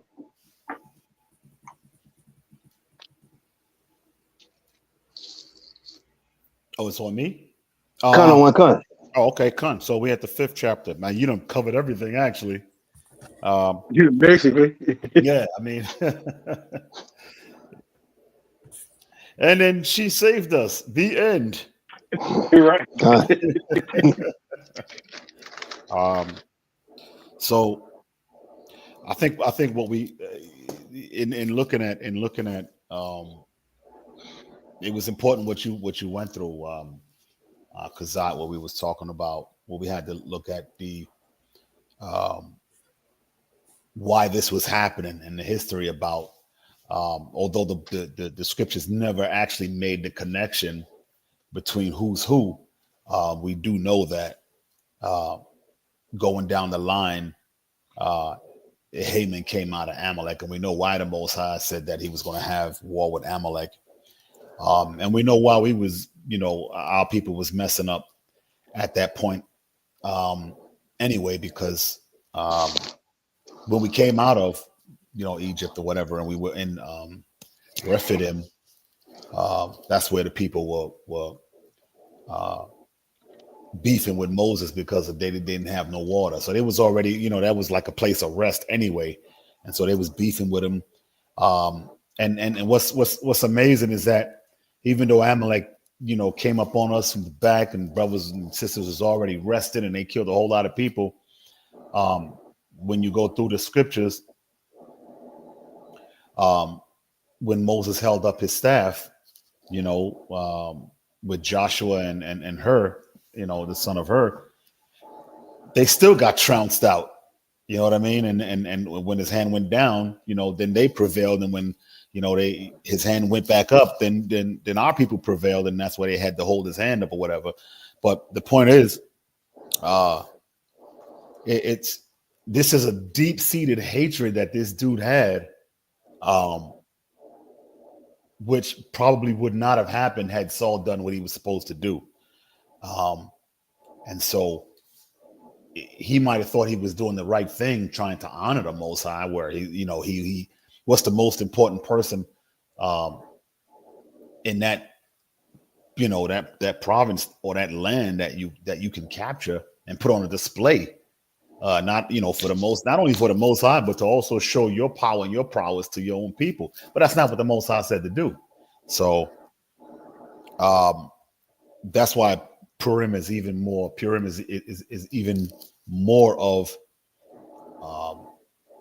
or it should be thought of as a really, really, really great, great, great high holy day, just based on the history and what it could have been had the Most High not stepped in. So I'm gonna start from the Esther 5:1.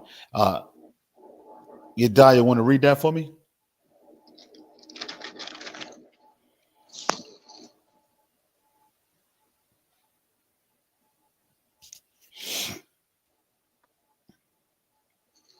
I'll read that for you, other one. Esther 5:1.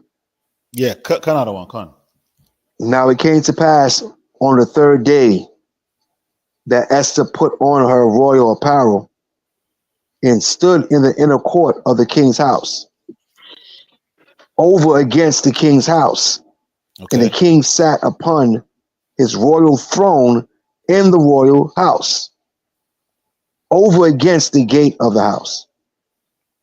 Go ahead. Second verse. And it was so, when the king saw Esther, the queen, standing in the court, that she obtained favor in his sight.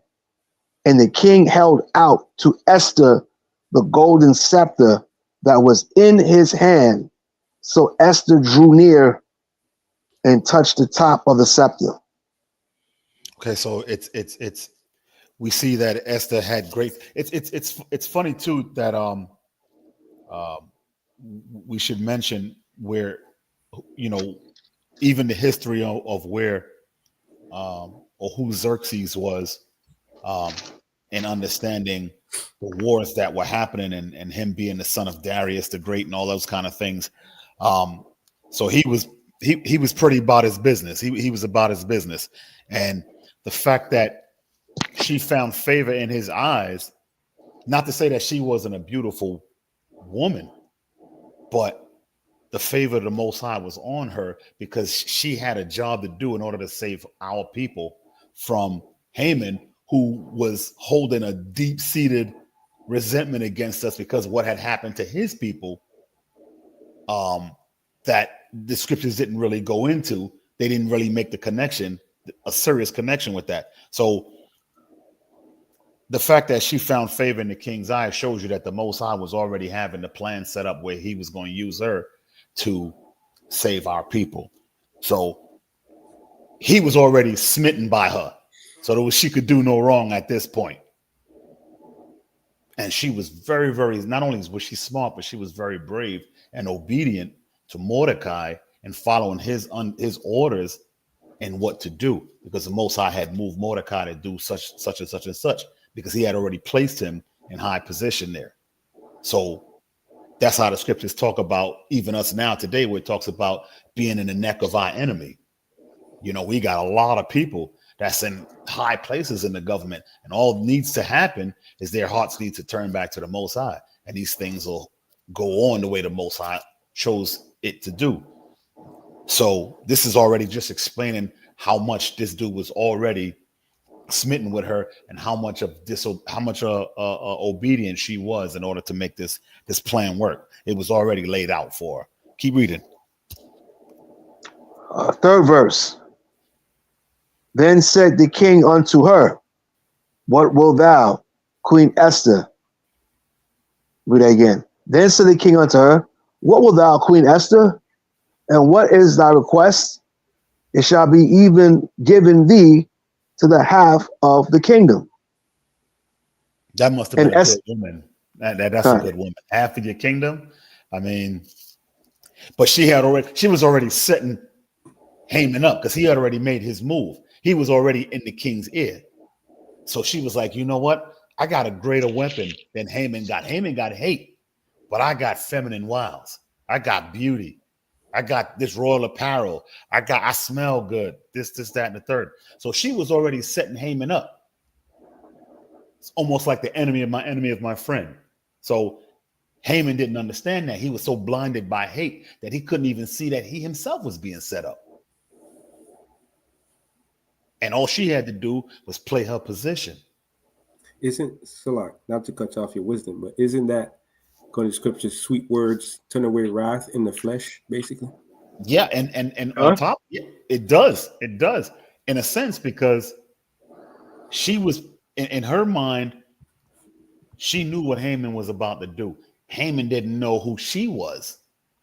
That's the whole thing where the Most High worked. He kept Haman in the dark about who she basically was this whole period. And that's why Mordecai was like, look, don't say who you are. Because honestly, that would have put a thorn in the sides of the plan. So That's why even the name was changed. Her name was changed. Everything was changed. So he didn't even understand what he was getting ready to get into. His whole thing was he was blinded by hate. And so I'm killing these people because of what they did to my ancestors. And what he did, and he didn't realize is by you doing that, not only were you trying to kill off the Most High's people, but you were basically thumbing your nose at the Most High.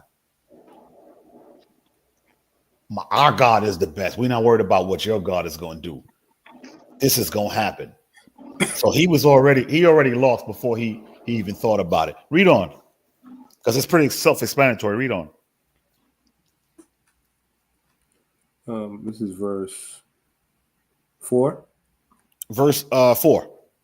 And Esther answered, if it seem good unto the king, let the king and Haman come this day unto the banquet that I have prepared for him. So that was the lamb to the slaughter already. Still him not being in the know. Go ahead. Then the king said, because Haman to make haste, that he may do as Esther hath said. Now that was already, he was already tight. He was already tight. So now to have to listen and do what Queen Esther said, this dude was over the moon behind that already. He hated that already. Keep going. So the king and Haman came to the banquet that Esther had prepared. And the king said unto Esther at the banquet of wine, what is thy petition? And so it was a custom as the chief priest Kazak brought. I was accustomed to do certain things during that time, especially now. And Amalek takes this on, but this is not their custom of the drinking of the wine, and not to the point where you're drunk, but where you get like kind of merry. You know what I mean? You get sort of like a little bit of a buzz or whatever the case may be. That wasn't their custom. They'll teach us. Or they'll teach our people that's their that's their custom. That's the stuff that they do. But as the chief priest brought out earlier, that's what we did. That was our custom. So they've basically got nothing. They just piggyback off of what we do, or they steal it and say it's theirs. So they're at the banquet of the wine right now. So everybody's getting a drink on. All right, read on. What is thy petition? And it shall be granted thee. And what is thy request? Even to the half of the kingdom it shall be performed. Then answered Esther and said, my petition and my request is, if I have found favor in thy sight, in the sight of the king, and if it please the king to grant my petition and to perform my request, let the king and Haman come to the banquet that I shall prepare for them, and I will do tomorrow as the king has said. So now we're building up now. We're about to build up. Read on. Haman is done. Then, verse 9, then Haman forth that day joyful and with a glad heart. Then went Haman forth that day joyful and with a glad heart. Go ahead. But when Haman saw Mordecai in the king's gate, that he stood not up nor moved for him, he was full of indignation against Mordecai. Now he already hated Mordecai because Mordecai wouldn't bow to him, as we read in the scriptures. He already hated him. Now he also, he was just a hateful dude, man.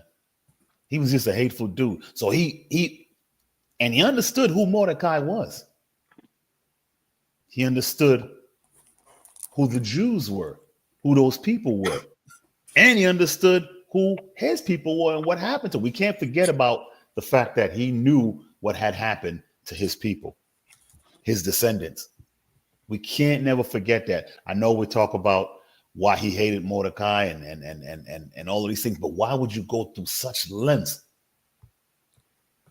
just because a dude wouldn't bow down before you? No, it was more than that.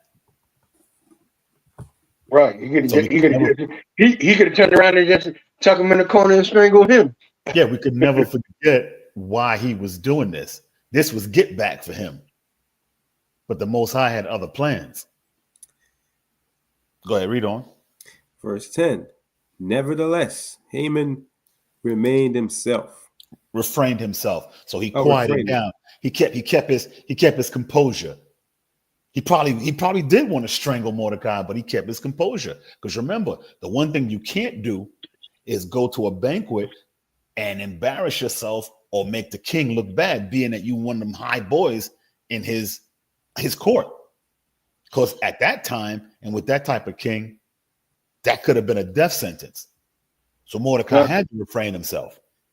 Right. I'm saying that at the point of where when there's no festivities going on, and he catch him and catch him somewhere like, oh, yo, you know you didn't bow to me, nobody around, and whoop, give him the fade. Well, that's why she was smart too, because she Right. did it. She held the banquet because she knew that cats was gonna be getting a drink on. And Right. let's face it, everybody's heart is a little bit merrier. Everybody's burden is Exactly. a little bit lighter when they get, you know what I mean, some Tito's vodka or some whatever some Don Julio, whatever the case may be, some wine, whiskey, whatever the case. And the scripture does talk about that. The effects of it, obviously not for you to use it and go crazy, but it talks about that. That's one of the things the Most High said to bring in his storehouse is the wine and your liquors, your first of your liquors.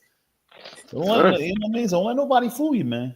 So keep in mind, like in the beginning of the whole class, Vashti didn't want to come to see the king. Yeah. And she came willingly. Yeah. And she had favor, and now they all getting nice. They're all getting drunk.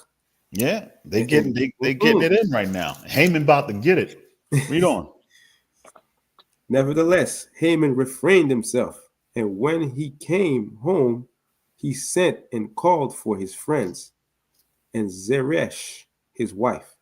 Yeah, let's see how that worked out for him. She wasn't. Go ahead. And Haman told them of the glory of his riches and the multitude of his children, and all the things wherein the king had promoted him, and how he had advanced him above the princes and servants of the king. Don't we all know somebody like that in our lives? Haven't we all met somebody like that? It's like you know, unless you got a position, you're nothing. You know what I mean? Your whole life is spent trying to be somebody, trying to prove that you're something instead of just being who you are. Let your gifts or your character or your spirit speak for you. We all know somebody like that. And then to add to that, he was already tight about what was going on. So he was just, I know somebody like that personally. Read on, man. Let's see how it ends for this dude. Verse 12. Haman said, moreover, yea, Esther the queen did let no man come in with the king unto the banquet that she had prepared, but myself. And tomorrow am I invited unto her also with the king. So you see, she was already setting him up because pride goes before the fall. So what Esther was doing was playing into his pride. He could. You know what I mean? Because that's the only way that you get him off his game. You know what I mean? The first thing in being able to get close to somebody is you shower them with what they love. You play to their weaknesses.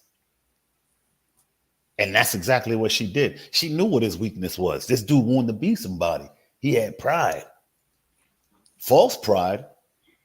And so she played to that. Because the more she played to it, the more he wouldn't even realize he was the sucker.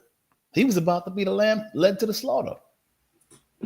Because his hate was already overshadowing anything else. So he wouldn't have caught on anyway. Read on. Let's move this on. Read on.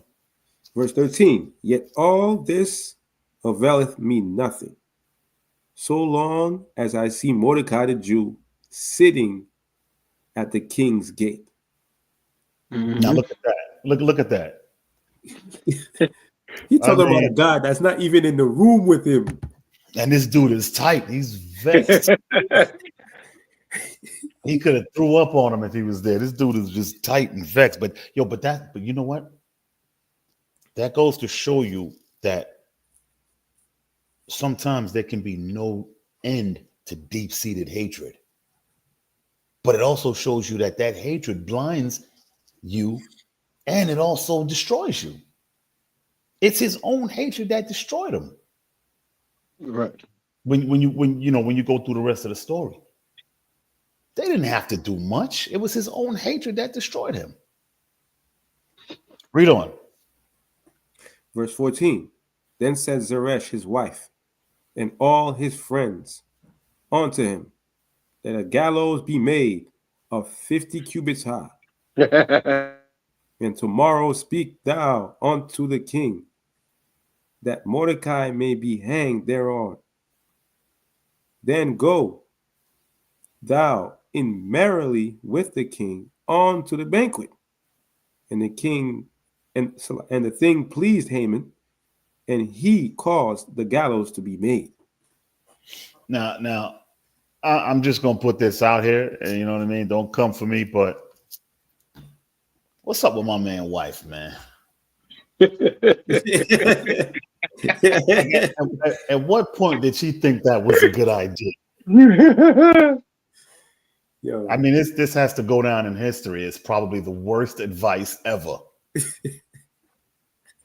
But hey, yeah. So you know what, Chief Priest Shaw, you want to take over? I'm sure we don't want to go through this whole thing. All right, I'm sure we can cut it short. we can jump down some Chapter 7. It's only what 10 verses. okay. Yeah. We're gonna jump to the part. We're gonna go into Haman's demise.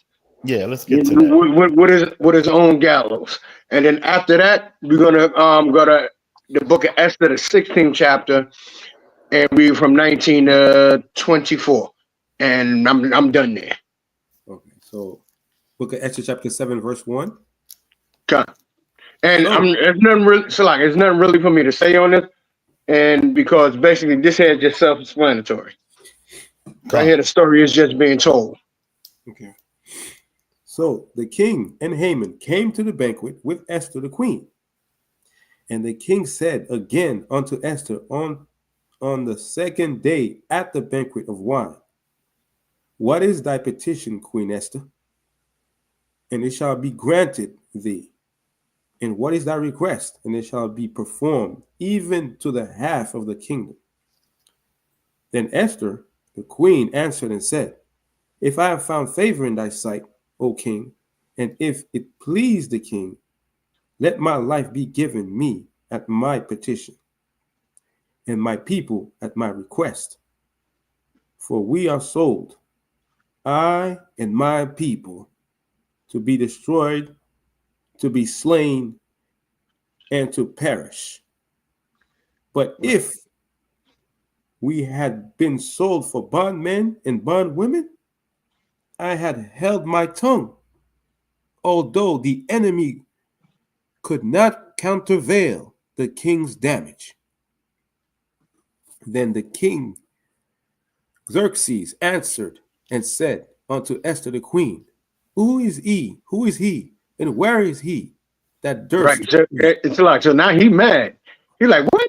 You gonna do that to your people? Because even though that we was under his rule, remember there was 127 providences under his rule, and our providence was one of them. So he wasn't ruling with an iron fist and just killing people off. It was Haman that had the problem, and that goes back to Exodus, where the Most High said he will have war with Amalek from generation to generation. 2 Samuel 15, the Most High told Saul to kill all of them, don't save none. And by him saving that one man, he did what? He flourished and the seed of Amalek came back. So he was what? He was marrying people, marrying women. So he up there hitting off women and they getting pregnant and the next thing the children get older, and then they hit something off and they getting pregnant and they repopulated just because he saved that one person. And remember, a lot of times, remember these countries, they have they keep the writings and records of what goes on in in their countries and their kingdoms. So he held on to that, and that's why there was a problem, and that's why he put Israel under servitude. All right, you can go ahead. Kind of want to say something real fast. Turn out of one kind. Just add on to your wisdom. Brief layout with the 6th chapter. The king Xerxes has a dream that's bothering him. Here comes the Most High invading man's thoughts. He remembers what Mordecai had did unto him as far as saving his life, and he wanted to reward him. Right. Haman is now talking to the king as if, the king asks him, what should he do with such a man that has done such great things for me? Haman in his pride thinks he's talking about himself until he realizes when Mordecai, that he's actually talking about Mordecai, that we're going to put him on a roll, put him on a great horse, and he going to parade around the palace area. And he thought it was all about him. He thought it's going to be done to him. So he's giving the king advice like, he should do this. You should put this on me. He's thinking about himself and come to realize it was about Mordecai. His heart done dropped. You know what I'm saying? So, Kun, that's it. Kun out of one. Kun, do what?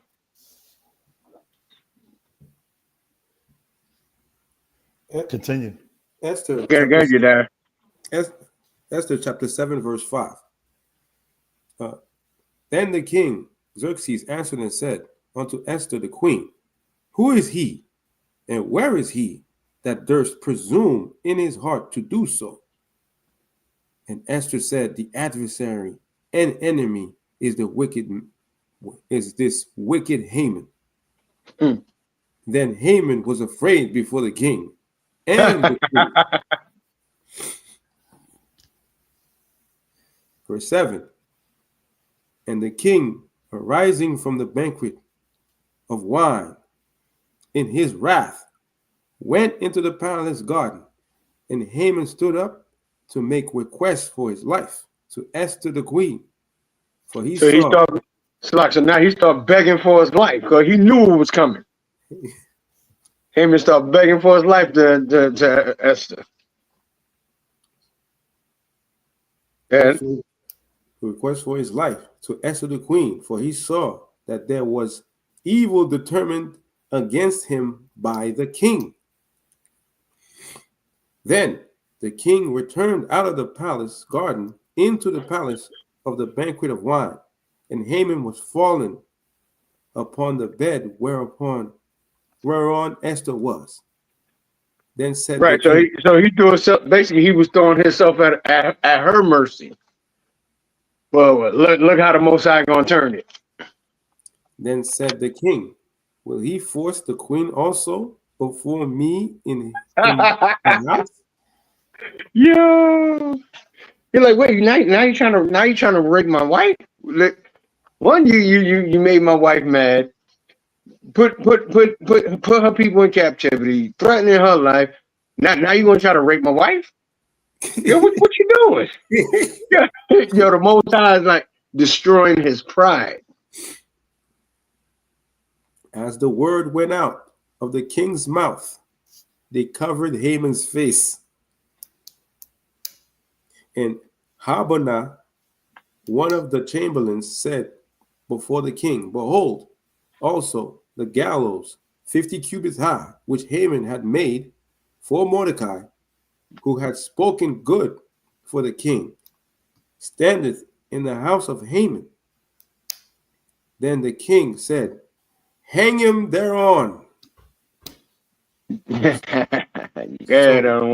So they hanged Haman on the gallows that he had prepared for Mordecai. Then was the king's wrath pacified. All praise due to the Most High. So now you got his life taken away from him. He got hung on his own gallows, his own his instrument of cruelty. Now let's go to Esther in the Apocrypha, chapter 16, verse 19. And we're gonna read the 24, which is at the end. And I'm done here. Okay. Esther chapter 16. The great king Artaxerxes unto the princes and governors. Start at verse 19. Verse 19. Okay, verse 19. Therefore, ye shall publish the copy of this letter in all places, that the Jews may freely live after their own laws. So now, basically, this going. We was turned loose because Haman was killed. So we just skipped a whole lot of the story, because if not, we'd be here until 5 a.m. So he said, "All right, do what again?" Therefore, ye shall publish the copy of this letter in all places, that the So Jews now Xerxes was like, "All right, copy of the letter of this law, boom. Put it everywhere that where Israel gonna be good." that the Jews may freely live after their own laws. Right, so we will be able to freely live after the laws of the Most High God. And ye shall aid them, and that even the same day, being the 13th day of the 12th month Adar, they may be avenged on them, who in the time of their affliction shall set upon them. Right, so basically, this happened during the month of Adar, during our 12th month. Go ahead. For Almighty God hath turned to joy unto them the day wherein the chosen people should have perished. Go ahead. Yea, shall therefore among your solemn feasts keep it an high day with all feasting. So now we're supposed to keep this as a high day with all feasting. So we're supposed to be in a celebratory state where we drinking, we eating, playing music, having a good time. Go ahead. That both now and hereafter there may be safety to us, and the well affected Persians, but to those which do conspire against us a memorial of destruction. All right. So anybody try to come up against us after that, it's going to be a memorial of destruction. They're gonna be destroyed too, and then we're gonna be celebrating again. That's your Israel. We celebrated. We celebrated for everything. We celebrated all the way up into the edge of the beginning of captivity. Go ahead. Verse 24. Therefore, every city and country whatsoever which shall not do according to these things shall be destroyed without mercy, with fire and sword, and shall be made not only unpassable for men, but also most hateful to wild beasts and fowls forever. Right. So basically, it was that anybody came up against us, they had to be exterminated. Animals too. But we had to keep the Lord of Most High for that to happen. But Israel, as always, we did it again.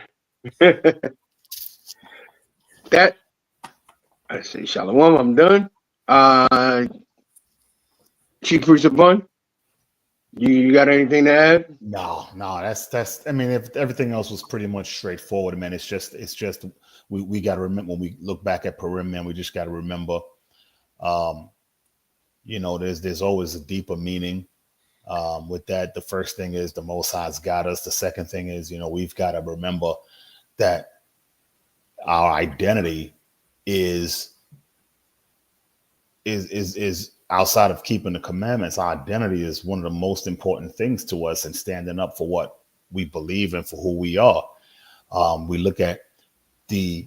We also got to look at the courage or the strength that it took for Esther to do what she did, because she basically risked her own life. You know what I mean? And she laid everything on the table. But it also shows that, when you please the Most High, he can use anybody to do his God, will. And his miracles, that miracle of us being not killed, was very subtle. You got things where he parting the Red Sea. You got things where there's a pillar of fire. Compared to those things, this was very, very, very small and not really making a right, lot of noise. And look what he was able to do.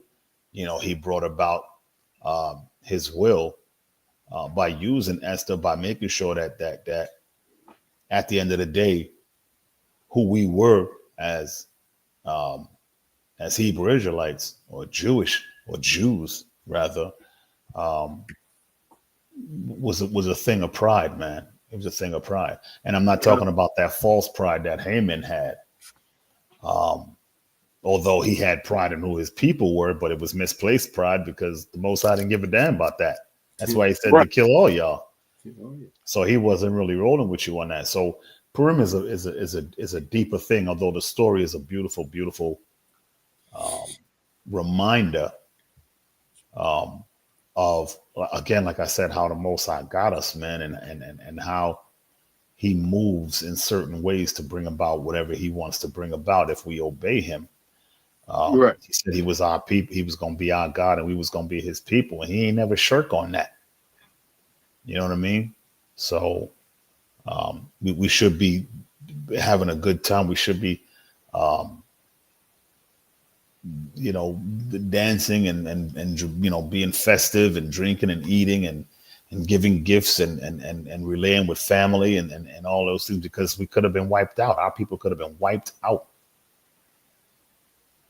And so what Haman went for, when Haman sought for our bad, the Most High turned for our good, as he always does. So when we're looking at Purim, we should really, really consider Purim to be one of those holidays, those high holy days that's up there, man, because it went towards them trying to wipe us out, man. So God. that's it. So And God, and also it's all praises unto the Most High. He turned away our punishment that we was under, but it show you the grace and the mercy that the Most High have. Esther Hadassah, she went and willingly broke the law of the Most High, willingly, to save our people. So it's all due praises unto the Most High and His beloved Son, and it's giving Esther a hand and giving her praises for what she did for us. And I just want to ask one question in the chat. Everybody, supply an answer. I said that Esther broke a law, and remember, she had to go on fast. Mordecai had to go on fast too, because he was in on it. What law did she break? Just type it in the chat.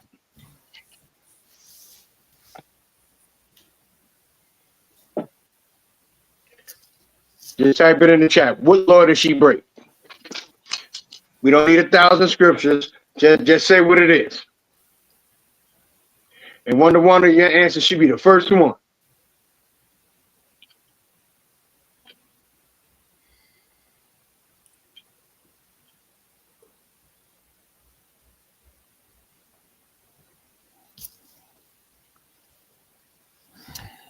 Come on, let y'all fingers do the talking real quick.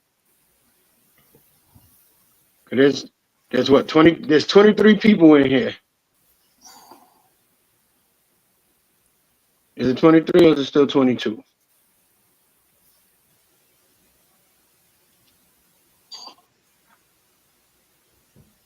is it 23 or is it still 22? There's 24 people in here. What law did Hadassah and Mordecai break?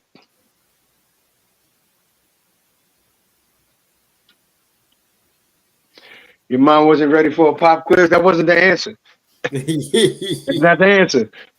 Try again. Come, but I get it. Because remember, sometimes we overlook things and don't really realize what we're reading. I see nobody, everybody's scared to take a stab at it. Yeah, go right there. There we go. All praises. It's me against the water, right? She wound up marrying. She wound up marrying Xerxes. King Xerxes. But he wasn't an Edomite. But she wound up marrying a nation. All praises. He would be the king of what would be modern day Iran at this point, Right? because he was the son of Darius the Great, and his mom was the daughter of Cyrus the Great, or some crap like that, something like that. Right. If I remember the history. Con. So, Chief Priest Kazak, you want to bring out anything? Because I think we went over all we could. Haman is dead. So All praise unto the Most High. Happy feast days. Ashar Kagewamium. Ashar Paryum. Happy feast of Purim to everyone. Maryam. And let's hear it for Haman being hung to death. Let's hear it for Haman being dead. Yeah. And let's hear it for all those like him who have yet to be hung. Oh yeah. You died. You want to say anything before we sign off?